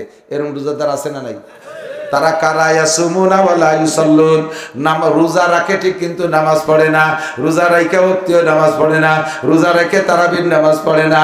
এই লোকগুলো গতানুগতিক সামাজিকতা রক্ষার্থে নামাজ রোজা রাখে। রমজানের পরে গল্প দেওয়ার জন্য, আমি 7 বছর আগের থেকে, 7 বছর বয়স থেকে রোজা শুরু করছি, আজকে পর্যন্ত একটা রোজা কাজা করিনি। তা নামাজটা একটু ছুটি যায়, কিন্তু বিনা নামাজে যে রোজা, এই রোজার নাম রাখা হয়েছে ভূতের উপোস। বিশেষ করে মহিলাদের এই স্বভাব বাড়ি খারাপ। রোজা রাখবে মহিলারা, রোজা এত পাকা, নারী মরা জাত খেপতিছে মনে হয়। দিল আর তুমি ফিরে কালেকশন করতে গেলে দেবে না, বিটিকে নারী মরা জাত কইছি। আল্লাহ নবী নিজে যাইনি কয়, পুরুষদের ব্যাপারে বলে নাই, মহিলাদের বলছে। আল মারআতু ইযা সাল্লাত খামসাহা, নামাজের কথাটা মহিলাদের ব্যাপারে বলছে। 5 ওয়াক্ত নামাজ ঠিক করে পড়বে, 5 ওয়াক্ত নামাজ মহিলারা ঠিক করে পড়বে। তাহলে পুরুষে পড়লে কি পুরস্কার না? মহিলাদের কথা কেন বললেন? হুজুর কয় মহিলারা নামাজে ঢিলে রোজায় পাকা, নামাজে ঢিলে রোজায় পাকা। ইচ্ছাকৃত ভাবে এ ওক্তরে ও ওক্ত, ও ওক্তরে সে ওক্ত, আর ওক্ত না শেষাইয়ে পড়বে না। আসর পড়বে বেলা ডোবে ডোবে, ভাব সেই চুমা। জোহর পড়তে গোসলই করতে যায় 4টে চুমা। দেখছেন না দিন ভরে কত কাজ করে, অথচ নামাজের সুবাস হাত পায়ে বল নাই, যাই নামাজে বসিয়ে বসে নামাজ পড়ার গুরু বিটিরা। পুরুষরা অত বসে নামাজ পড়ে না, মহিলারা বসে নামাজ। আমার মা বোনরা ভালো করে মনে রাখবেন, সুস্থ শরীরে যদি আপনার হাঁটার ক্ষমতা থাকে, রুকু দেওয়ার ক্ষমতা থাকে, সংসারের কাজ করার ক্ষমতা থাকে, এমত অবস্থায় যদি আপনি সুস্থ অবস্থায় বসে ফরজ নামাজ আদায় করেন, খোদার কসম আপনার ফরজ নামাজ আদায় হবে না। নামাজের ফরজ 13টা, নামাজের ফরজ 13টা, তার ভিতরে একটা হলো ফরজ নামাজ দাঁড়িয়ে পড়া। ফরজ নামাজ দাঁড়িয়ে পড়া ফরজ, এই ফরজটা আপনি ছেড়ে দিয়েছেন। মহিলারা নামাজে ঢিলে রোজায় পাকা। এজন্য হুজুর বলেন আল মারআতু ইযা সাল্লাত খামসাহা, মা বোন তোমাদের ভেস্তে যা সহজ, পুরুষের ভেস্তে যা বহুত কঠিন।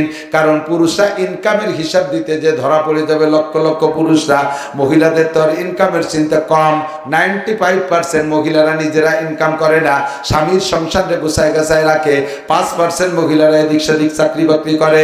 এই জন্য মহিলাদের ভেস্তে যা সহজ।